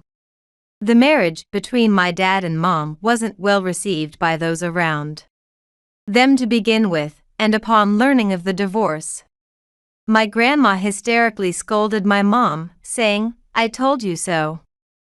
Furthermore, she forcefully arranged a marriage meeting for my mom with a much older man, arguing that my mom could remarry while she was still young, as it would be impossible for her to live alone.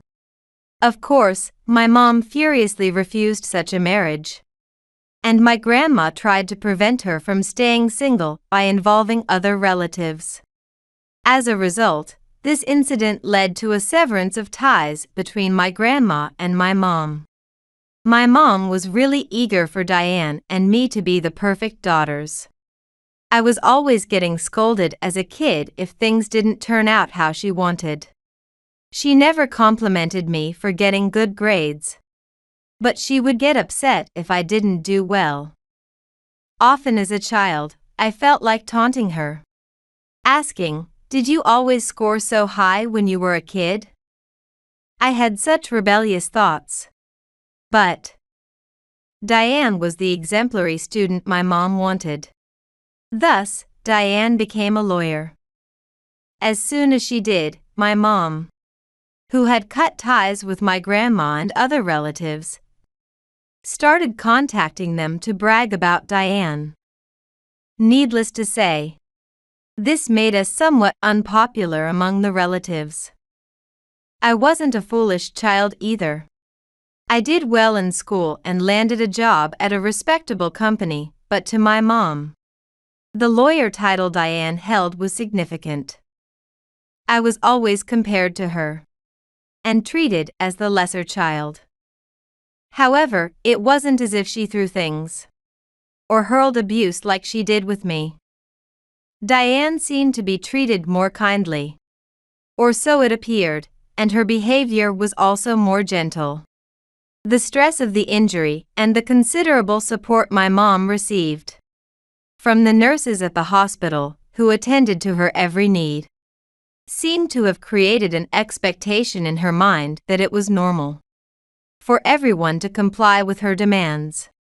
A friend mentioned that people can develop mental health issues after being discharged, similar to what was happening with Kathy's mom. I attempted to take her to a psychiatrist, but, as expected, she lashed out. I persisted and finally managed to take her, but the results showed no issues. It couldn't be true, could it? Surely there must be some diagnosis. But it turned out that my mom's transformation wasn't due to any illness. It appeared to be just plain selfishness. As I was running out of options, her verbal abuse worsened, and I faced my first New Year's since resigning with her taunting, "See, I told you I wasn't sick. You're trying to make me out to be ill." This year, Diane said she'd come home because she was worried about our situation. And for the first time in a long time, the three of us gathered. But there was no festive atmosphere of a family enjoying finger food together. Instead, I served while Diane was treated like a guest. And the new year was anything but relaxed. "Kathy, serve some drinks to me and your sister." Maybe for Diane, but Mom, you shouldn't drink with your leg still unstable. What if you fall? Shut up. Have you finally started talking back to your mom? That's not what You call me a sick person and show me no kindness despite my disability. You don't contribute at all, just living off what we have. Excuse me, how could you say that? Quiet. Quiet. Quiet. I don't need a failure like you in my house. I thought I finally had someone to boast about to the relatives. But then you became unemployed. Get out of here now. With those words, my mom threw the cracker that was on the dining table. At that moment, I finally understood the true meaning of her words. I thought she was just selfishly lashing out at me because I rarely came home. But that wasn't it. No matter how caring I was, my mom was cold to me because I had deviated from her ideal image of a daughter. She wanted us to remain elite, hard-working daughters living in New York. But what was I supposed to do in response? Abandon our injured mom together as sisters? Or should I have commuted by bullet train to support her? Cling to my current company despite knowing there's no place for me after returning? It's my life. Am I really obligated to meet such expectations? Something inside me had always been taut like a string, and it felt like it had just snapped. Enough. Understood. Then it's goodbye forever. The moment I glared at my mom and shouted that, it was then. Ugh, I never wanted to come home for the holidays. With that, Diane slammed the table and got up quickly. What? My mom was taken aback by the sudden outburst. Normally, Diane is the calmest and most composed person in our house. I had never seen her angry. I nearly questioned if it was actually her who said that. But Diane was biting her lip, trying to keep her anger in check. That look on her face, those were definitely words from Diane. If you had just kept quiet. What is this? It's understandable to have me bring the meals since mom's legs are bad. But constantly telling me to do the laundry or go shopping. And then to remake the tea because it's lukewarm? Kathy barely has a moment to eat. I thought it was strange how much thinner Kathy looked compared to the last time I saw her. And on top of that, calling her a parasite and a failure. Do you not understand why Kathy quit the job she loved to come back here? Diane finished her rant in one breath, panting heavily. Oh, Diane, it's not like that. This child even took me to a psychiatrist.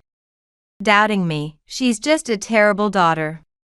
It's normal to think there might be a mental issue if you're screamed at every day for such crazy reasons. If it's painful, at least try to limit your whims. You're pushing your ideals on Kathy too much. No, but, I don't think she needed to quit her job.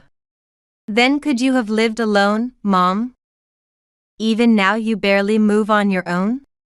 No.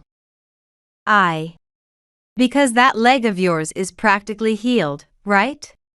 What? Both my mom and I were shocked by Diane's revelation. Earlier, you walked a few steps without your cane when it rolled away.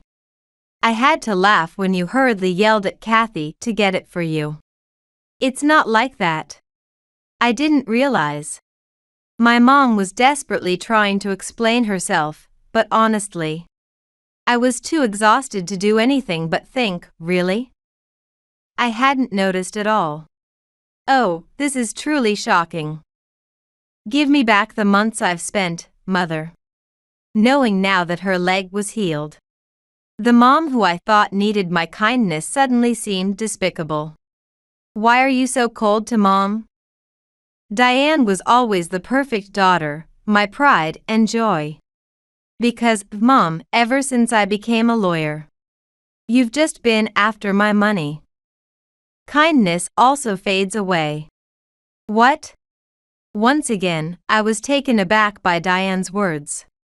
Mother looked pale, well, practically white by now. From the way you're acting. Kathy hasn't been hit with this. I've been hit up for money almost immediately after becoming a lawyer because it's hard to live alone and all that. Was that also why you hardly came home? That's part of it. I also just didn't like Mom anymore and found it bothersome. Diane answered nonchalantly, causing our mom to exclaim in shock. Hate. Diane, that's terrible. Huh? Which is worse? You only love my money. It's not like that. What's different? I know. You're begging for funds, and that injury? It's all due to your gambling problem. Huh? Diane, what do you mean? My head couldn't keep up with further revelations from Diane. The first call about Mom's accident came to me, right? Yes. They told me Mom had collapsed at a casino, tripped over some slot coin, and banged her knee hard. What? Let me make it clearer. The money she squeezed from me was used for gambling because she was short on living expenses. And the injury happened at a casino. She's a full-blown gambling addict. Wow. Our mom shrank under our disapproving gazes, hitting the mark. The last time I talked to Mom, I said I'm not giving you any more money. This time she must have been counting on Kathy. But that fell through when Kathy quit her job, right? That wasn't my intention. As Diane spoke, tears began to well up in our mom's eyes. So, basically, Mom wanted me to stay as the convenient daughter who works at a reputable company to not embarrass her in front of relatives, and as her personal wallet. But since I resigned, you don't need such a daughter anymore. As I glared at her, my mom awkwardly looked away. After milking Diane for money and she wasn't too fond of you, you turned to me? Don't you underestimate your daughters too much? Shut up. I raised you both just fine. So I should get to have a little fun with gambling as I get older. Just a little is fine. But gambling to the point of borrowing money from others is not okay. As we became respectable, Mom, you've just gone downhill. At my words, Diane burst out laughing. Really not a cute kid, huh? Has always been. Could it be that I take after my mom? But honestly, who can still be a nice daughter after facing this much ridicule? I'm not that delusional. That's true. Diane agreed with me, nodding emphatically. Rather, I should be thankful that such sensible daughters could come from such a mom. If I have to listen to you, that's it.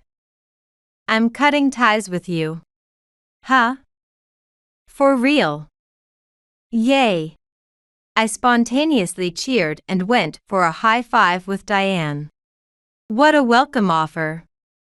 No more living under Mom's wrath. And I can even look for a job. Oh, and if you have any troubles, don't involve me anymore. What? Mom started to panic at my words. Huh? What's that reaction? You're the one who said cutting ties. You don't say that and then expect help when in trouble. But, we're family, we should support each other. That's why, if we're cutting ties, it means the family bond is severed, right? You just said cutting ties, Mom. And you mentioned support. But all the support has been coming from us. I get it. My bad. I take it back. I can't believe I'd be alone in this house. Ah, that's right. Diane. You'll stay, won't you? No, I won't. Diane decisively cut off our mom, who was almost clinging to her. They say money issues can end relationships. And I don't want to lend money to Mom anymore. Dealing with a gambling addict is just too troublesome. Trust the elite lawyer to have seen all sorts of situations. It's probably an occupational hazard by now. At my jest, Diane laughed heartily. Our sisterly reunion turned out to be quite dramatic. But it seems our closeness will continue as ever. Aren't you homeless if you leave here? You probably want to move out today. Yeah, well, I can't exactly get a house contract right away. Maybe I'll go to a hotel. You could come to my place. Huh, really? Diane. Would a sister refuse to live with her sibling? Well, maybe some would. Which is it? I wouldn't mind. It sounds fun. Let's enjoy our single lives together.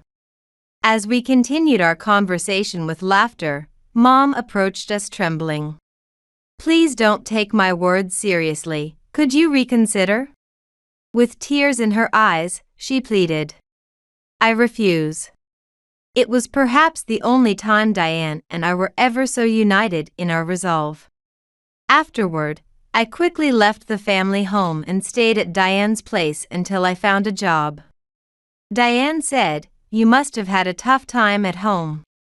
I'm sorry for leaving everything to you even though I was busy. And didn't even charge me rent. I felt a bit guilty, so I did the housework. Otherwise, I might truly become the parasite Mom mentioned. After living modestly with Diane for a while, I found a job and we each began living separately again. It's like getting back to normal life. Mom wrote to us over and over asking for support, but we both chose not to answer.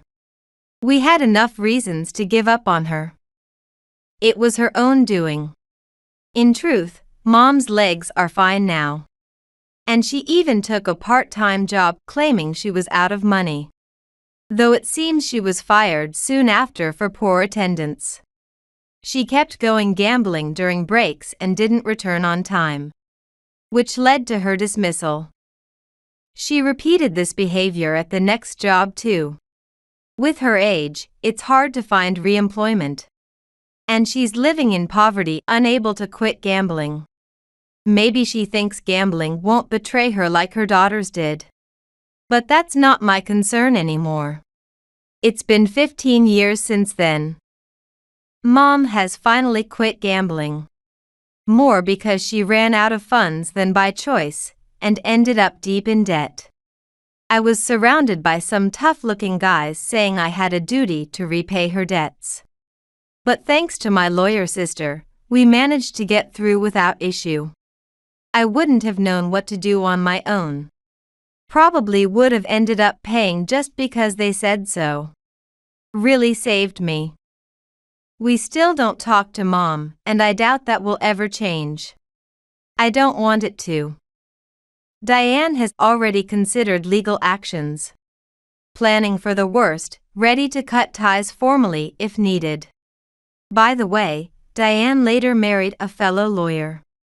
They often argue about work directions, but she seems to enjoy it like a debate club.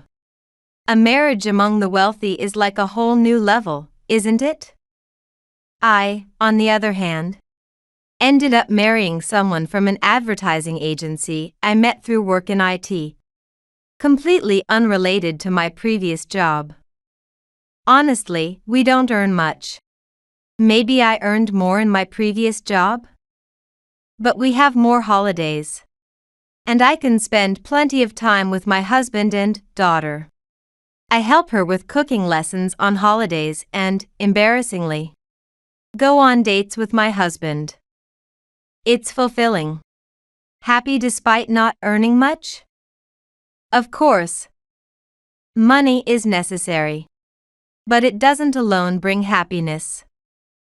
Otherwise, a mom, who could spend freely even in debt, would surely be happy now. What's important isn't money, academic background, or career. I've learned from my relationship with my parents that none of that has any real value. What truly matters is whether there are relationships around you where hearts connect.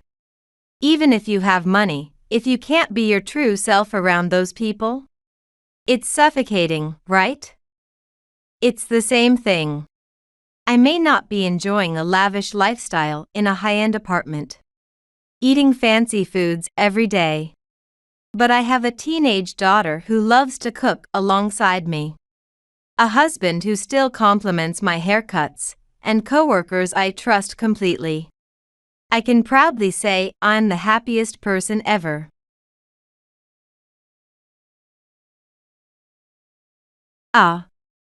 It's time for the bride and groom to enter. Hey, why are you here? Shouldn't guests be seated by now? Did you arrange for there to be no seat for me? There's no seat for outsiders, so leave. As usual, such a selfish, spoiled, childish woman. Anger is rising, but it's a celebration. So I need to stay calm. It's okay. By the time the reception is over, she will regret it. I turned my back on my sister-in-law without saying a word. I left the wedding venue without turning back, hearing her loud laughter. My name is Mary, and I'm 37. I'm a housewife living with my husband. I work from home, which allows me to work whenever I like, making it easy to balance with household chores. My husband is kind, serious, and calm. I've never seen him angry. My husband has a younger sister named Julia. She was a college student until last year. She's cute, delicate, and sensitive to trends, just like today's young women. Having lost their parents early, my husband has been like a parent to her since she was young. The two siblings have supported each other throughout their lives. Naturally, as his wife, the sister-in-law sees me as a rival, feeling as if her only family has been taken away. I can understand her feelings. Thinking back, ever since we first met 2 years ago, she has glared at me, ignored me, and made snide remarks, clear acts of malice. From my perspective, as a woman in her 40s, her obvious jealousy seems almost cute. Brother is too good for you, or dress better, you're embarrassing brother, she would say, and I'd just respond casually, okay, sorry about that, and brush it off. At least until recently. Hello, is brother here? She would suddenly come to visit like this. This month alone, she's come over 10 times. I was welcoming at first since we were newly married, but it's become too frequent and annoying. She's selfish, not caring about our circumstances. I understand she wants to see her brother, but she's an adult and should call before coming. It's frustrating. When I open the door, oh, it's you, Mary. Where's brother? He just went to the convenience store. Then I'll wait. She enters without permission, takes a drink from the fridge, and sits on the sofa. It's always like this, but today, with my husband not home, it feels a bit more irritating. From her perspective, it might be brother's house, but it's also my house. I hardened my heart and told her, Julia, I've always thought this, but you really should stop your thoughtless behavior. Huh? What are you suddenly talking about? It's not just about you. Your actions could embarrass others too. Be careful. I tried to say it in as kind a tone as possible, but it seems to have upset her. Taking advantage of brother not being here, are you bullying me? That's not what I mean, Julia. I think it will cause you trouble later. I won't forgive you. I'm going to tell brother. I don't mind. What a hassle. It's not like a children's quarrel to tattle. After all, I won't listen to a shut-in freeloader like you. I was stunned. Usually, I don't care much about what she says, but calling me a freeloader is something I cannot ignore. I'm working from home, not a shut-in or a freeloader. Yeah, let's just say that. If you're not a freeloader, then maybe just a burden? In front of her brother, she never shows this disrespectful attitude, which makes me angry. Just then, my husband returned. I'm home. Hearing his voice, the sister-in-law suddenly changed her demeanor. Brother, welcome back. Julia, you were here again? Yes.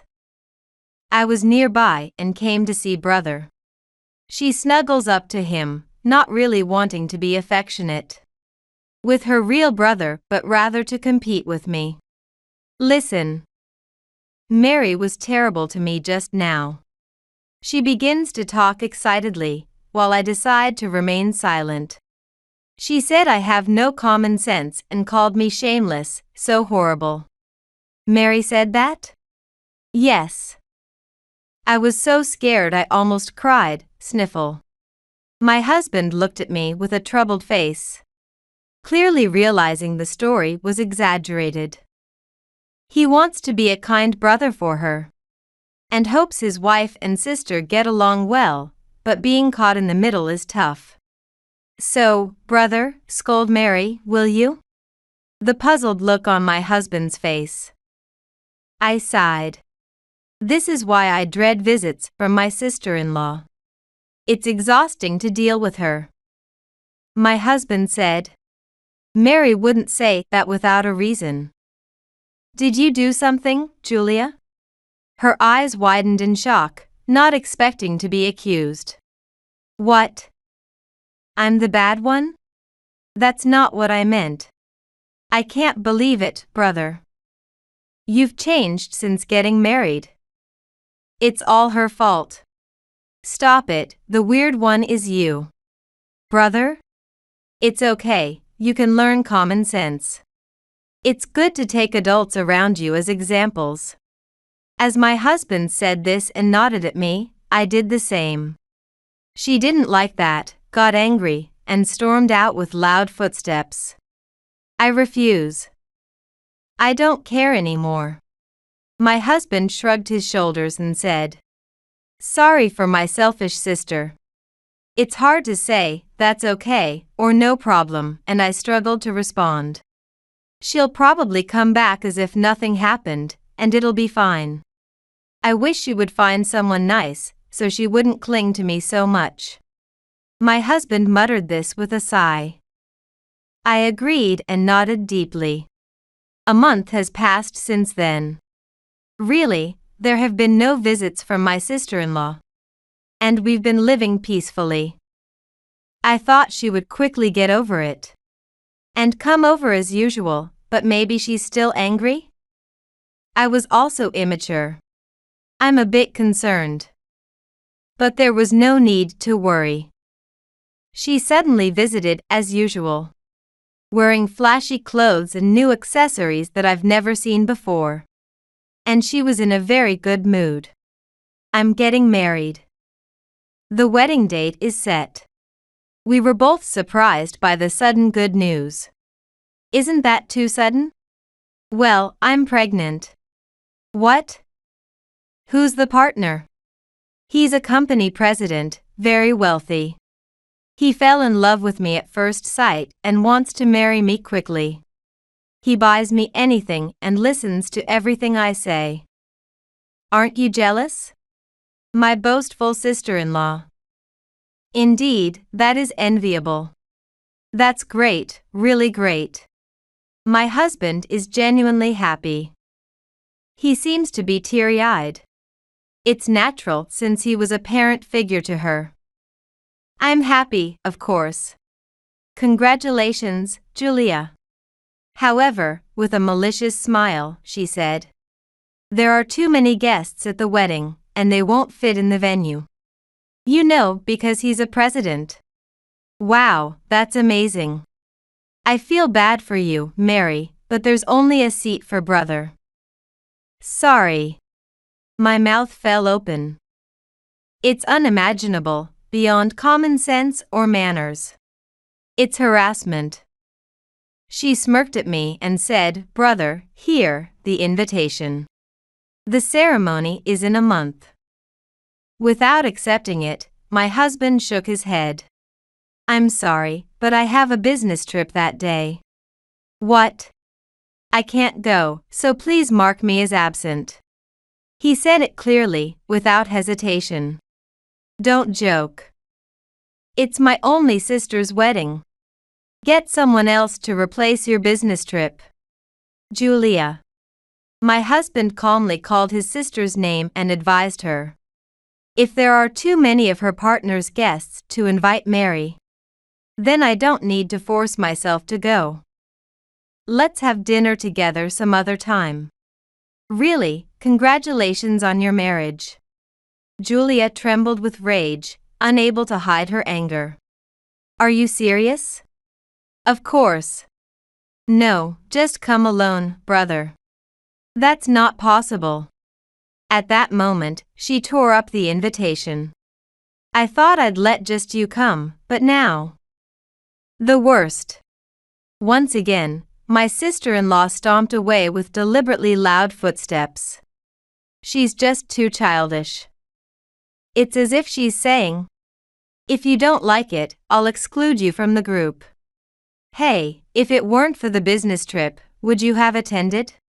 When I asked my husband, he thought for a moment and then shook his head.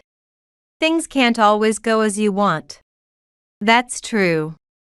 A month later, I was alone at the wedding venue. Why? Because I was invited to a certain wedding. The banquet hall, lavishly decorated, was filled with tables right up to the walls. I pushed through the overflowing crowd of guests looking for my seat, but couldn't find it. Excuse me, I can't find my seat. When I asked the venue staff, they helped me, but with a puzzled look. They said, "This seat is already taken." I thanked them and stepped outside the hall. I work from home normally, so I'm not good with crowds. I wanted to sit down quickly. The bride and groom were about to enter. What should I do? Then, a familiar woman in a pure white dress walked towards me. My sister-in-law. How dare you show up? She said with a demonic expression, and I replied, because I was invited. Yes, this is my sister-in-law's wedding. But, the person who invited me was the groom. He has been a friend for a long time, and we still keep in touch. When I saw the seating chart and your name under husband's friends, I thought it couldn't be you. Suddenly, I became curious about the tight design of her dress. Maybe it was nosy, but I asked, "By the way, are you feeling okay?" "Don't overdo it." "What do you mean?" "You're pregnant, right?" She smiled a bit and said, "It's okay, that was a lie to get married." "What?" "He's a president, pays well, and is somewhat handsome. I couldn't let him get away, it's inevitable." I was speechless, shocked. It's all settled now. Unbelievable. Lies and jokes can't cover it. Fraud. How can she tell such a consequential lie so easily? Is there something loose in her head? If only Mary wasn't even a friend, it would have been perfect. Oh, the worst. It's not my fault. The groom has been my friend since before I met my sister-in-law. From our student days. He was always working too hard, bearing the pressure as the second generation of his company. I remember often giving him advice. His company only recently got on track. Yet, this woman, pays well, somewhat handsome, sounding so haughty. Honestly, it was surprising that he chose my sister-in-law, but if he's happy, that's fine. And I wanted to celebrate in my own way. That's why I attended the wedding, though I wasn't supposed to be invited. "Julia, could you check where my seat is?" She must have heard, but she ignored me. Ah. It's time for the entrance. Hey, why are you here? Guests should quickly take their seats. Her snickering attitude, she must know something. My seat is taken, someone else is sitting there. Could it be? Ah. Someone is sitting there? Then who are you? You're not a friend of my husband's. There's no seat for outsiders, so leave. As usual, she acts selfishly, spoiled, and mean-spirited in a childish way. I wanted to see the groom in all his glory and celebrate with him. But it seems that won't happen. I should head back. I'll apologize to the groom who invited me later. There's something bothering me. But if there's no seat for me, there's nothing I can do. I feel anger bubbling up as I watch my sister-in-law laughing carelessly in front of me. But it's a celebration, so I need to stay calm. It's okay, by the time the reception is over. She will regret it. I turned my back on my sister-in-law without saying a word. I left the wedding venue without looking back, listening to her loud laughter. When I got home, I received a call from the groom who had invited me. Right away, he apologized. I'm really sorry. I didn't realize you weren't there. I apologized too, saying, sorry for leaving. But he didn't hear me because my sister-in-law snatched the phone away. Hey. What are you going to do about this? What? What are you talking about? It's your fault. She ranted without explanation. What is she talking about? I would like to say. But I actually have a pretty good idea. Really, I'm so immature. The person sitting in my seat at the reception was a stand-in attendee arranged by my sister-in-law. She had deliberately prepared a woman with a similar build. Told her, just sit quietly, that's all, and had her sit there. During the reception, various people related to the groom kept coming to greet that seat. Why does everyone come to my seat instead of the day's main character? The stand-in woman wouldn't know. Of course. But since she was told to stay quiet, she just kept silently receiving business cards handed to her. Even if someone asked, I'm a fan, could you say just one word, please? She could only stay silent. The woman confirmed just once. Is it really okay just to sit here? She became anxious because she was repeatedly told, we appreciate your help. And please help us again, but she couldn't lift her head. Wouldn't it be bad if it was found out she was a stand-in?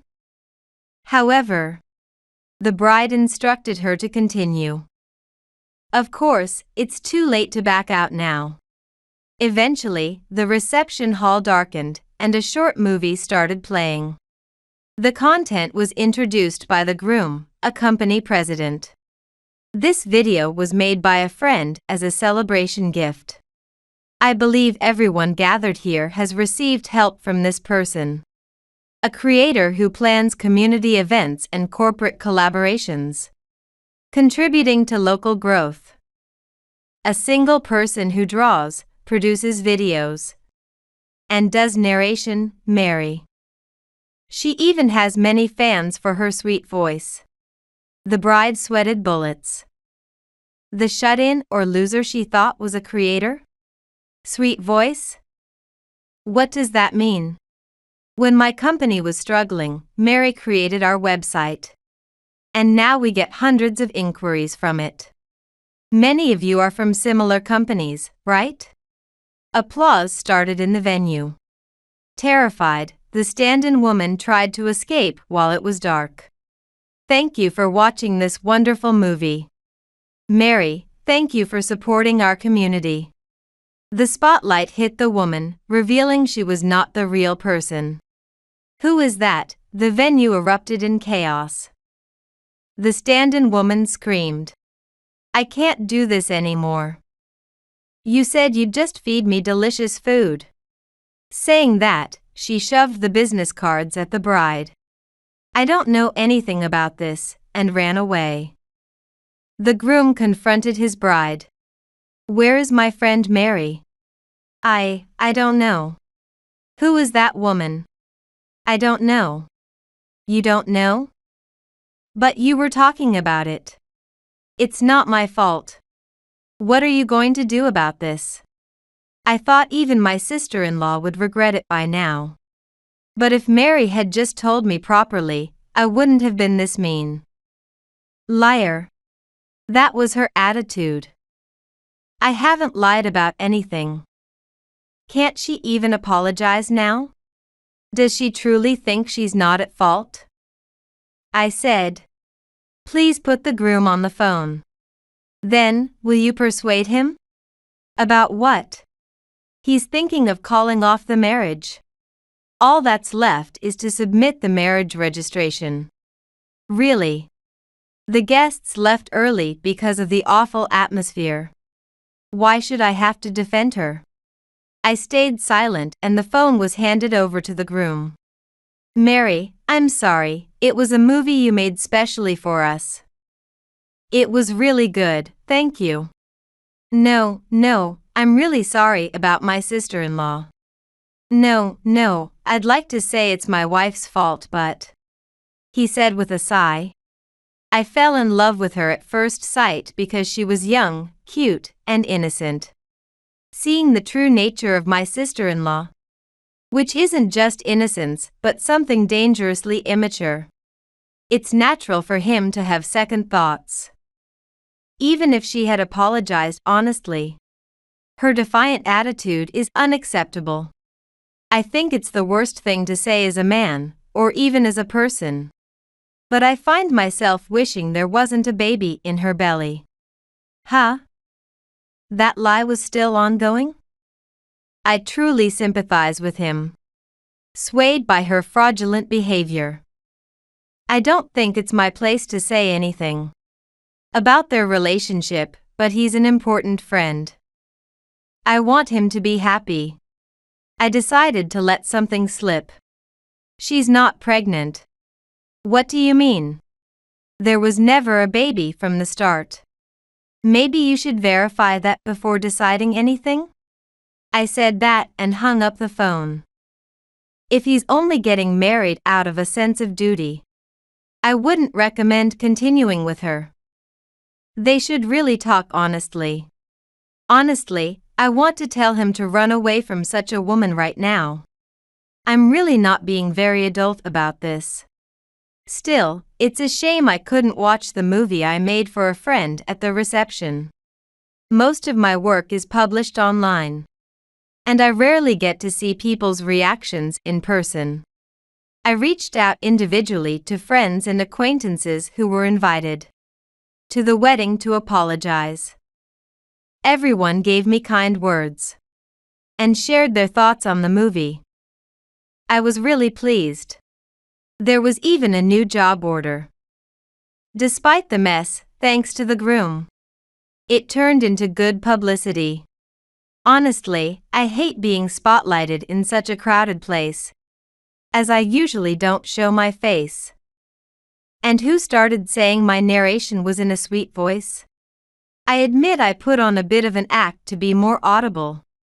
They mean it as a compliment, but it's embarrassing, and I wish they'd stop. When my husband returned from his business trip, he was furious at his sister for causing a scandal based on a lie. That almost led to a broken engagement. At the same time, he was worried. Given his position, that's understandable. He's depressed, wondering if there's something wrong with how he raised her, having been like a parent to her since they lost their parents, and listened to her kindly. But it's all brother's fault. You married such a woman. If you think it's bad, you should get a divorce too. Typical of her. Pure, unadulterated selfishness. She's an adult and a member of society. Even if she is his sister. Even if he's her brother, he's not responsible for absorbing that. My husband finally lost his temper. He cut off all means of contact and even posted a "Sister not welcome" sign at the front door. No calls are forwarded at his company. Worse than a stranger. Rejection from someone who has always been gentle is terrifying. When a usually calm person gets angry, it's truly frightening. His methods are merciless. At last, my sister-in-law quieted down. She probably never thought she'd be completely abandoned like this. I'm the only one she can still contact. Maybe one day she'll reflect and call to apologize? As long as she keeps blaming everyone else, who knows when that will be. Now, I'm swamped with work. Thankfully, I'm constantly getting new job requests through referrals and word of mouth. A blessing in disguise, really. That's all for now.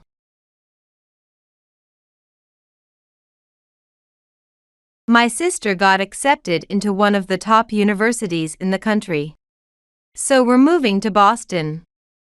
When my parents told me, I naturally assumed I'd be moving too. However, my dad laughed and said, "What are you talking about? There's no way we're taking you. What? But I'm starting high school next fall. Then, without looking at me, my mom said, we don't have the money to send you to high school.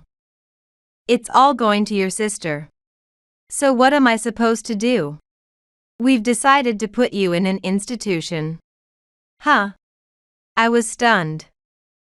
They were moving with my sister for her education and putting me in an institution. Are they serious? The next day, a kind-looking staff member from the institution came to pick me up.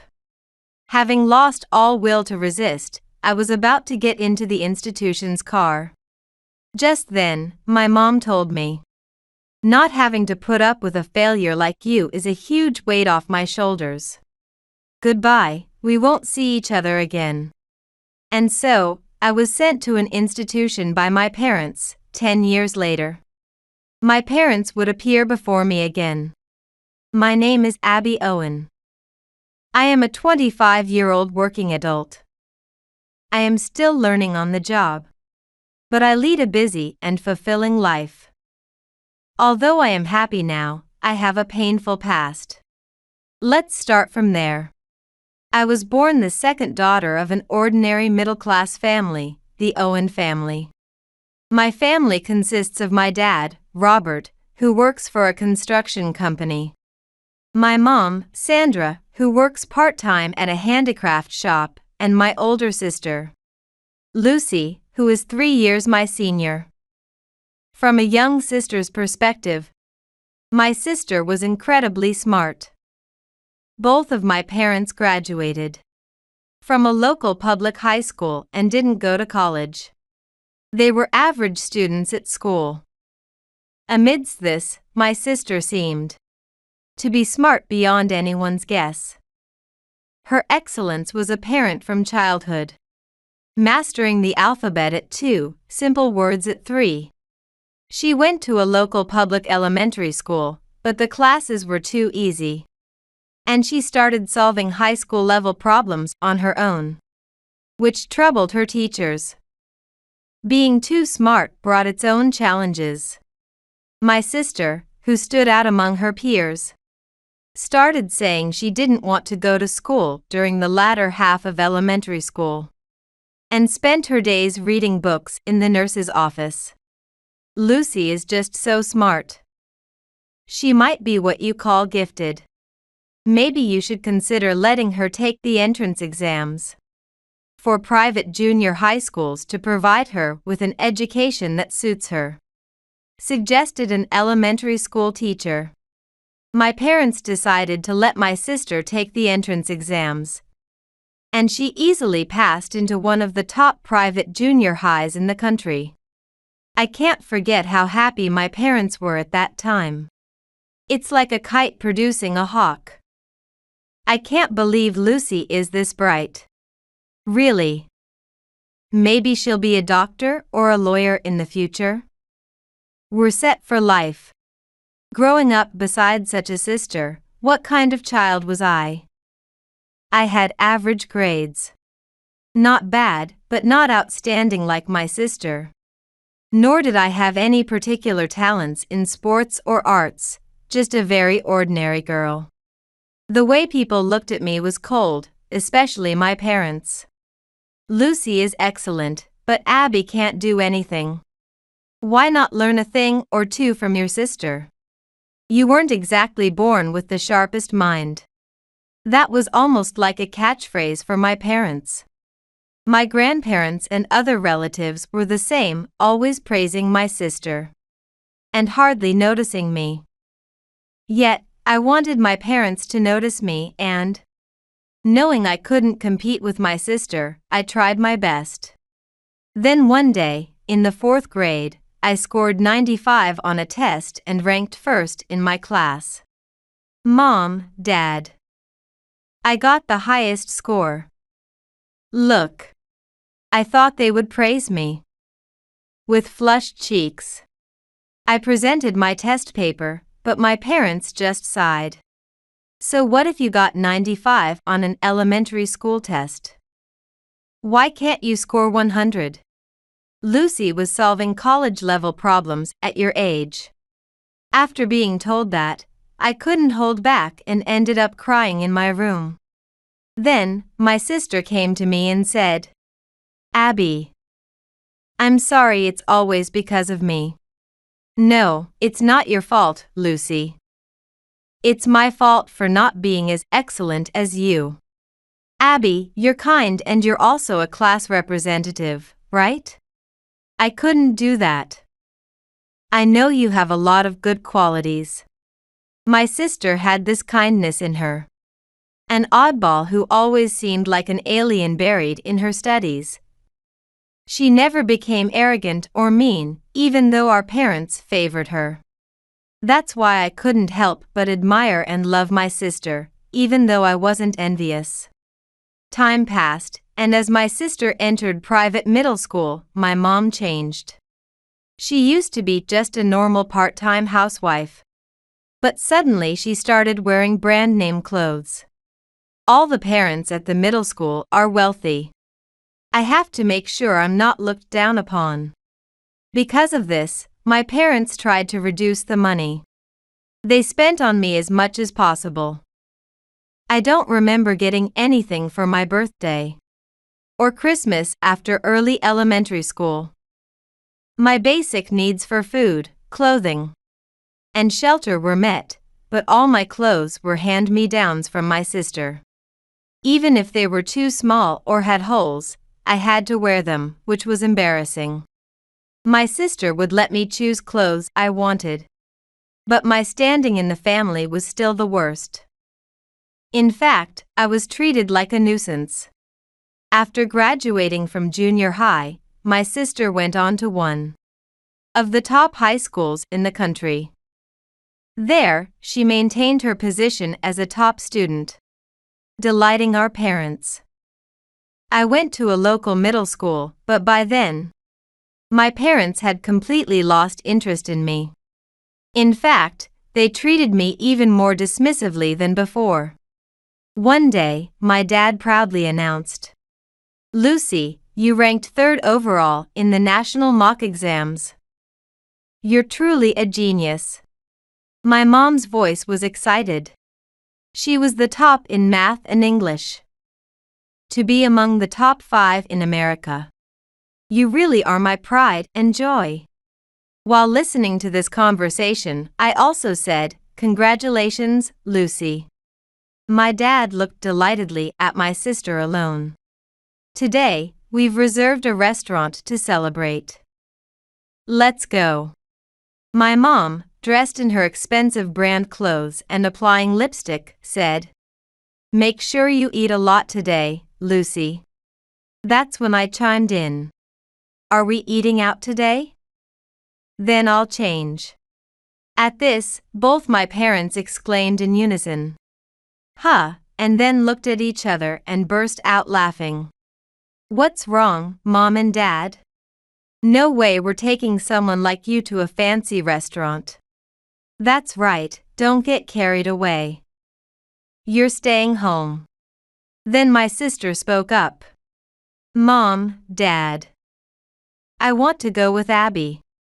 "Oh, Lucy, you're so kind. But today is about celebrating you, right?" "Exactly. We just booked for 3 people.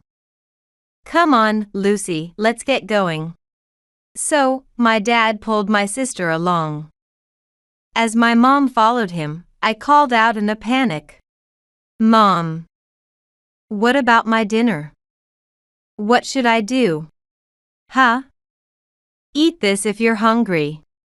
My mom pointed her chin towards a package of expired deli bread. Such. Lucy gets a fancy restaurant, and I get this?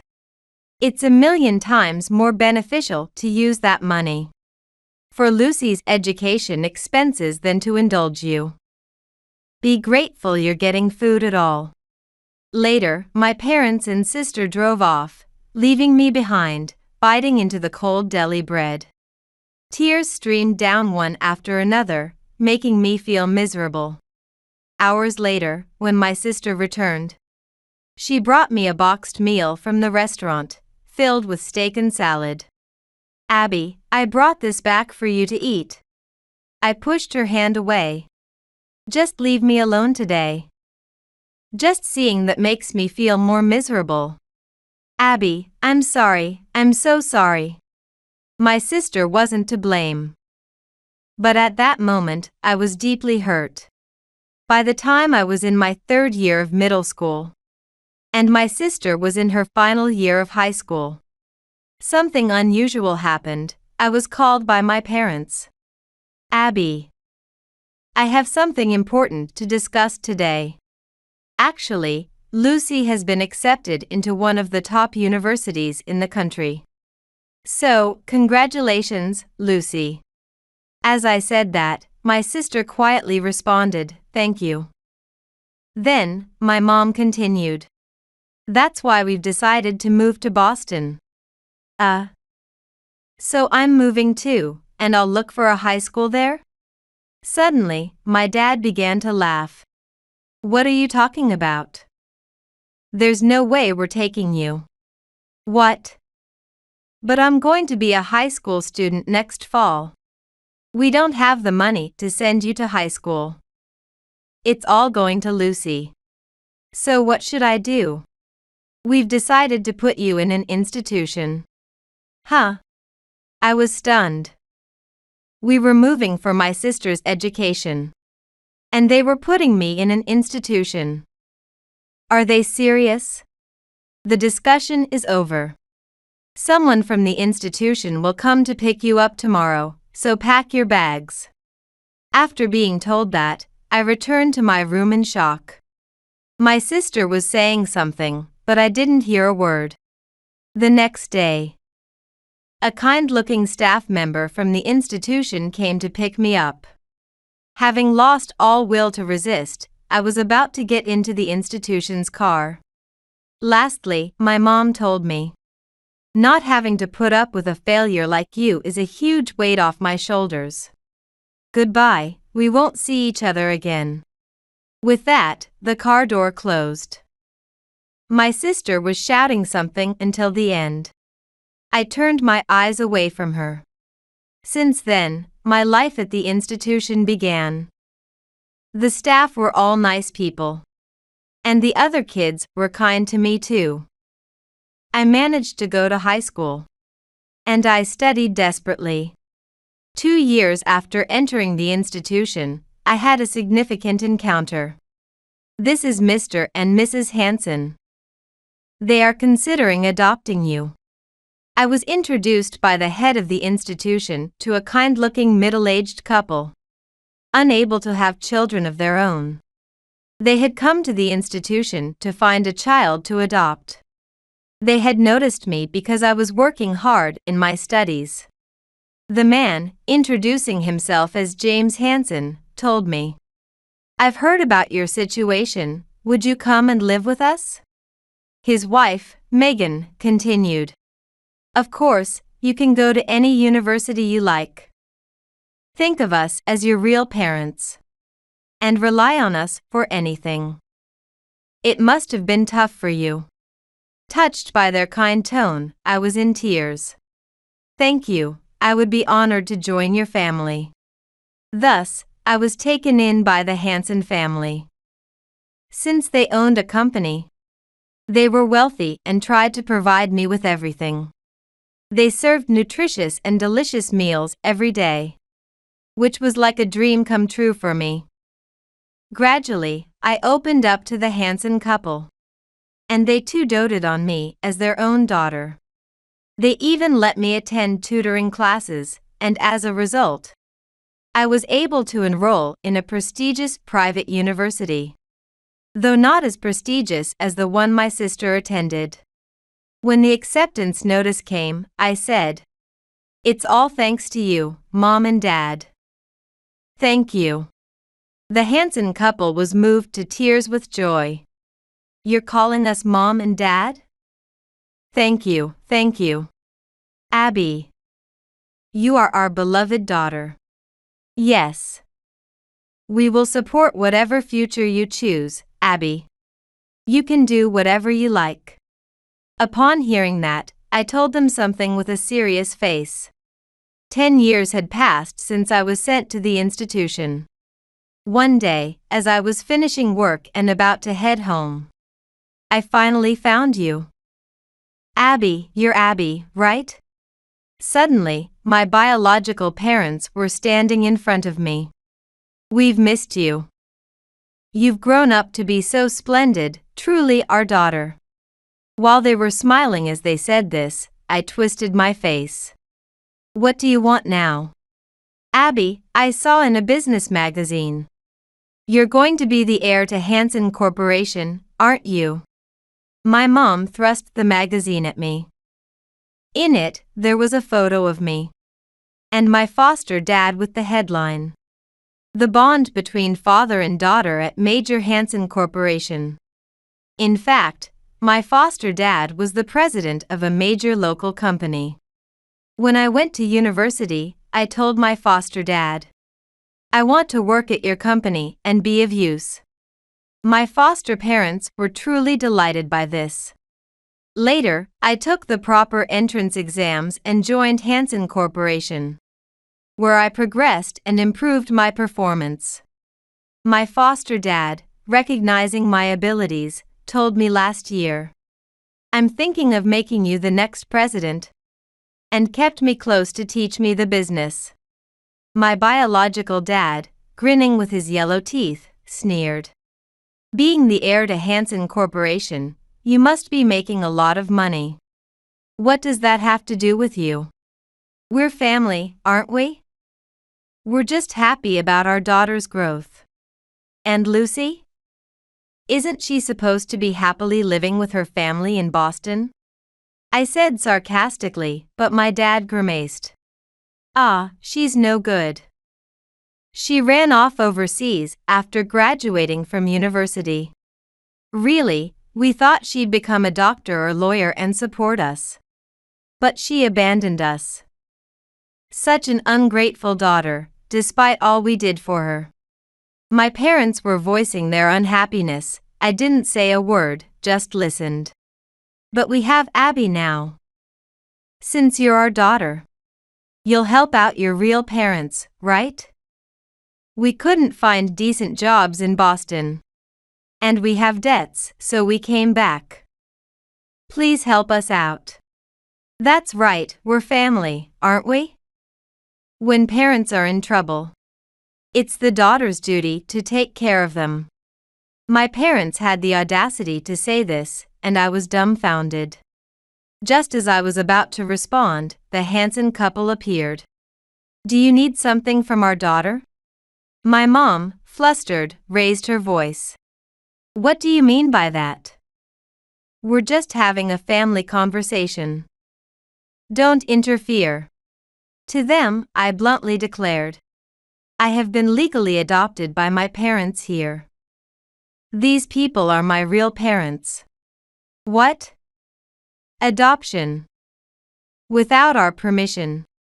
As an adult, I can do it by my own choice. These people are my dad and mom. You guys are practically strangers to me now. Don't talk to me anymore. Please leave." Then my mom shouted, "Abby, you're not planning to ditch us, are you? If you walk away, we're done for." I finally snapped back, reaching my limit. "I haven't forgotten that you threw me away. Now it's my turn to ditch you. I'll give back what you said. Goodbye, we won't see each other again." Intimidated by my firm stance, my parents faltered. And I had one last thing to say to them. "If you show up in front of us again, I'll call the police. Other than that, just fall into hell together." Leaving my stunned parents behind, I left the scene with the Hansen couple. Later, I heard that my parents went around begging relatives for money, but were turned away at every door and ended up moving into a dilapidated apartment. Assuming they'd be supported by my sister, they had saved little and were in debt. They finally had to start working. Due to their age, they couldn't find decent jobs. So my dad returned to being a security guard, and my mom went back to part-time work at a supermarket. Hearing this, I felt no sympathy. My true feelings were of schadenfreude. Meanwhile, I was on vacation in the UK. Abby. Over here. Oh, I've wanted to see you for so long. My sister, crying, embraced me. It turns out, we had been in touch ever since she sent letters to the institution. She got a job at a big company in the UK and is officially married now. Hey Lucy, I think we've really figured out what real happiness is, right? I also cried as I hugged my sister back. We were just like when we were kids, holding each other close and crying our hearts out. I plan to continue working hard and repaying the Hansons for their kindness. And to brighten my own future, I made that promise to myself.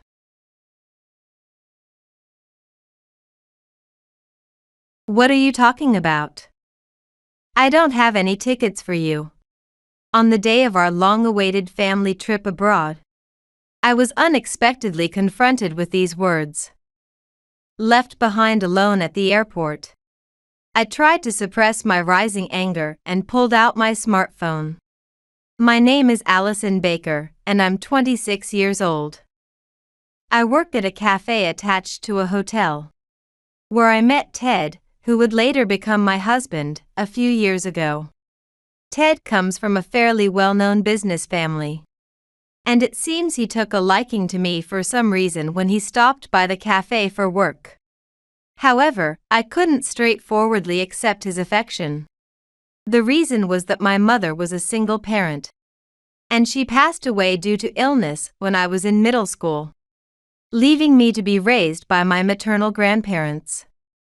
With such a background, I felt I was no match for Ted, an heir to a distinguished family. Although I was genuinely pleased to be favored by him, I didn't think I could accept his feelings. I told Ted about my upbringing, explaining that it was inappropriate for us to be together.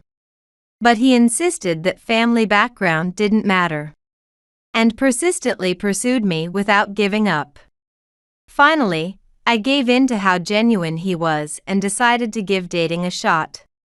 Ted's a little unsure at times, but he's really nice, and the more I learned about him, the more I felt attracted to him. A year into our relationship, we got married. Naturally, after our wedding, I moved into his family home. I didn't initially mind living with his family right after getting married, but unfortunately, I didn't get along well with my in-laws. Since they were never fond of their son marrying me, they often looked down on me because I was from a single-parent home. Ted works at his father's company and had openly declared me as his girlfriend within the company during our courtship, which might be why his image-conscious parents reluctantly agreed to our marriage. I told my in-laws that my parents divorced when I was 3, but without asking for the reason, they assumed infidelity on my father's part and ridiculed me. No matter how many times I tried to correct them, they wouldn't listen, suggesting that I must have been poor and poorly educated because I was from a single-parent family, and therefore I could only work as a waitress. Although my mom is no longer alive, I love and respect my parents very much. So I asked Ted to tell his parents not to speak ill of my parents in front of me. But he always vaguely nodded and ultimately did nothing. His father, a domineering company president who built his business from scratch, and his mother, who had held significant power at school parent associations for many years, were imposing figures in Ted's life whom he couldn't seem to defy. Ted, not naturally assertive, would retract his own opinions in front of his parents. Thus, for us to live peacefully in that house, it was impossible to go against my in-laws. Their hobby is traveling abroad. ever since Ted was a child. It has been a tradition to relax and spread their wings during every major holiday. Today, as I faced my first major holiday as part of this family, my mother-in-law was joyously preparing a heap of brochures. After dinner, she spread them on the table, and the family meeting about where to travel this year began. The destinations and hotel names listed in the brochures were all renowned, and I was culturally shocked by the glamorous life of a business family. Now, thinking of myself as a part of this family, I felt a slight confusion mixed with joy. As I curiously looked through the brochures, my mother-in-law suddenly asked if I had a passport. Having no experience traveling abroad, I shook my head, thinking I should get one early to avoid any trouble. Then she laughed loudly, mockingly calling me poor. My face must have turned red, but my father-in-law joined in the laughter. And Ted, unable to stand up to them, merely forced a smile. I began to feel discontent with Ted, who, as always, did not defend me against his parents' words. After numerous family discussions, the destination for this trip was decided to be the Bahamas. The reason was that they were familiar with the place from frequent visits, and a new 5-star hotel, recently a hot topic among celebrities, had just opened, and they wanted to stay there. I had no say in the decision, but I was thrilled. It was like a dream to stay in such a wonderful place on my first trip abroad. However, on the night the destination was decided, Ted, looking serious, approached me in the bedroom. Entering the bedroom, he hesitantly brought up the topic of the trip, suggesting that since the cafe might be busy during the holiday, it would be all right for me not to force myself to take time off. Given Ted's previous actions, I couldn't take this merely as consideration. The discussion about traveling during the holiday had been going on for days, and for him to bring this up now must mean his parents had told him to ask me to decline. Or perhaps he felt sorry for his wife, who would have to be mindful of his parents during the trip. I thought it might be one of these reasons, but I really wanted to stay at the luxury hotel we were booked at. So I assured Ted that taking time off would be fine. Despite his complex expression, he told me that he would be traveling on business with his father until the day before the trip and would head straight to the airport from the business trip location. Ted, being the executive director at his company, often accompanied his father, the president, on business trips. This time, the business trip would also include sightseeing, and my mother-in-law was joining them, meaning I would likely go to the airport alone. It was my first time using an airport, but in today's internet-savvy world, I figured I could manage most things by researching online. Even alone, getting into the airport and meeting up with Ted and the others shouldn't be a problem. In fact, I thought it would be more comfortable than going to the airport alone with my mother-in-law, so I nodded to Ted's words. Make a list of what you want for souvenirs. On the eagerly awaited day of the family trip, I meticulously prepared and left the house with plenty of time. As it was my first trip abroad, I had received various lectures from my mother-in-law beforehand. Some information differed from what I had researched, but I didn't want to cause a fuss, so I prepared everything as she instructed. This included a credit card because, thinking about safety, she told me that travelers should not carry cash abroad. So I brought just one personal credit card for payments. Excitedly transferring between trains and buses, I arrived at the international airport earlier than planned. As people around me strode confidently, I started to feel a bit nervous. After consulting the internet and looking at signs, I managed to reach Terminal 1, the designated meeting point, and spotted Ted and his parents near the boarding gate. Relieved, I hurried over, but my mother-in-law's indifferent attitude quickly dampened my spirits as she asked if I had already checked in. Admitting I hadn't, I started to look around frantically to head for the check-in, only to be stopped immediately by her. Planning to go without your ticket?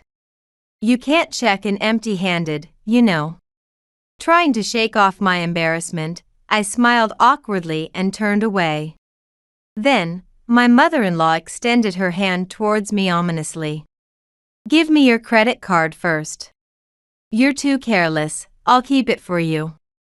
Although I felt uneasy about her words, I didn't want to upset her, and obediently handed over my card, then asked her to give me the ticket. Her grin twisted into an ugly sneer. What are you talking about?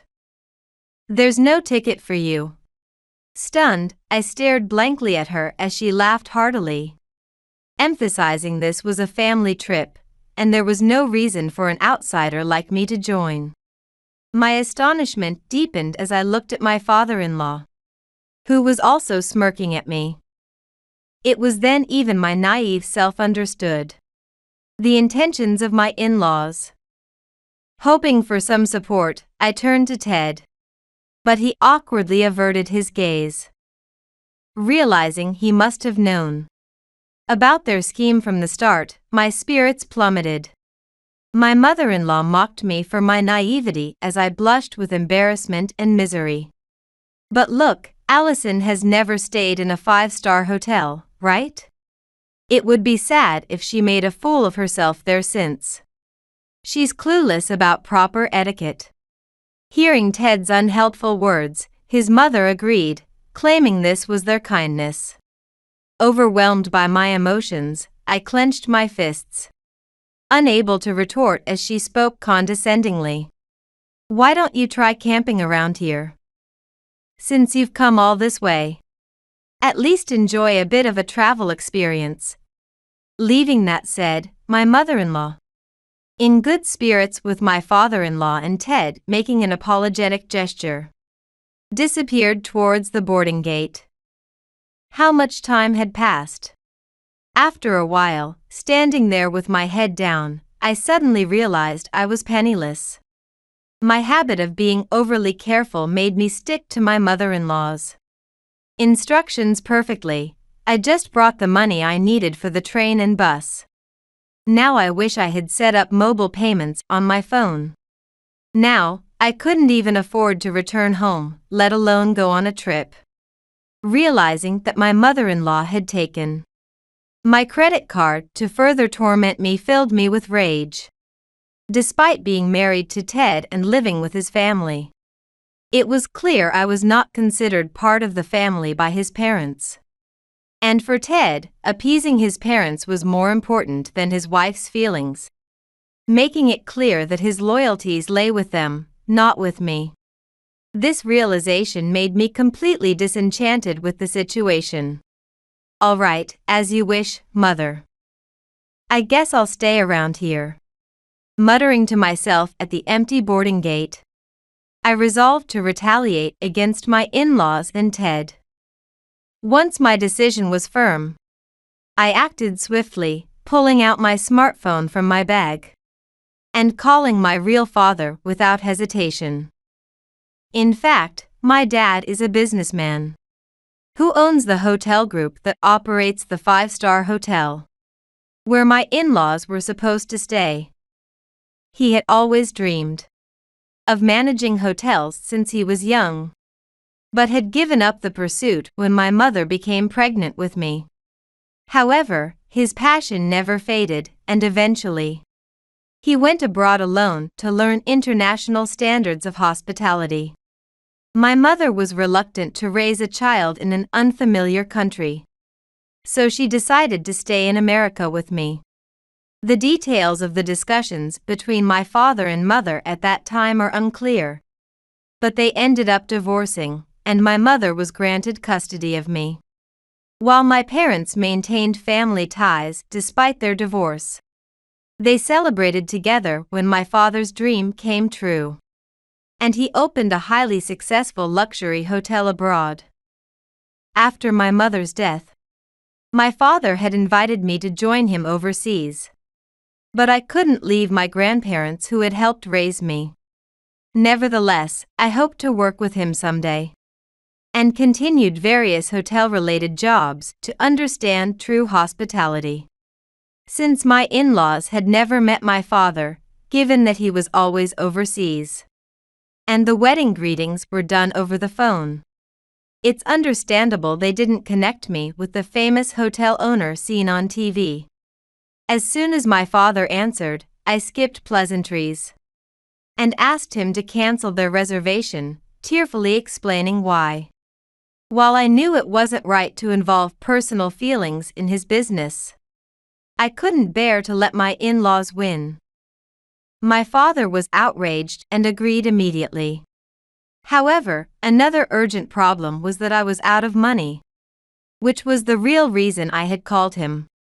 After the call, I learned that my father had just opened a hotel near the airport, aimed at American tourists.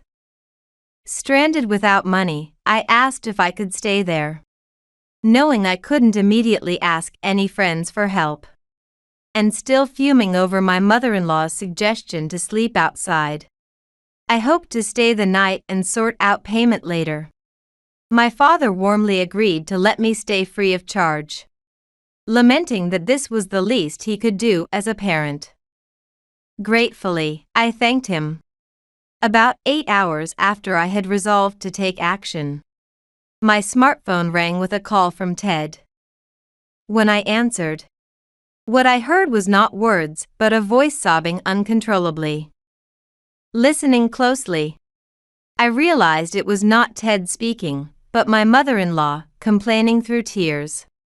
They had gone to the hotel they had booked as a trio, but the local staff had vehemently rebuked them for disrespecting the president's daughter of the hotel group. They were told that such people were not welcome to stay, and were turned away from the hotel. Is the president of that 5-star hotel your father? When my mother-in-law confronted me, asking if it was true that my father owned the hotel, I confirmed it. She then accused me of hiding the truth. Annoyed by her implication that I was at fault, I responded coldly. Why should I? To me, you are not family, just strangers. What? The phone was on speaker, and I could hear the shock in their voices. Imagining Ted's flustered face amused me. He would never guess that the woman he abandoned at the airport was now lying in a sweet bed. I'm divorcing Ted. Please fill out the divorce papers when I get back. I'll have everything prepared by the time you return, I stated decisively. Ted frantically pleaded, asking if this was because he never stood up to his parents, and promising it would change. But it was too late. What now? It's too late by then. As I was about to hang up the phone, cutting off any chance for Ted to explain or apologize, my mother-in-law, who had previously been so domineering, suddenly sounded desperate to stop me. Wait, please. We've tried other hotels, but everything is fully booked. What are we supposed to do now? Why don't you sleep outside then? I snorted and spat it out, and as if I had just remembered, I told her that I was staying near the airport, as my mother-in-law had suggested. Well, I'm not actually outside but in a hotel suite. Realizing what I implied, my mother-in-law's voice turned frantic. You mean? After saying what I needed to, I didn't pay attention to her anymore and just ended the call. What happened to them afterwards didn't concern me. I had my phone number changed and left all the divorce proceedings to a lawyer, effectively making us strangers in every sense. Now, I'm dedicating myself to studying management and hospitality more than ever, aiming to repay my father's kindness and prove myself in his business.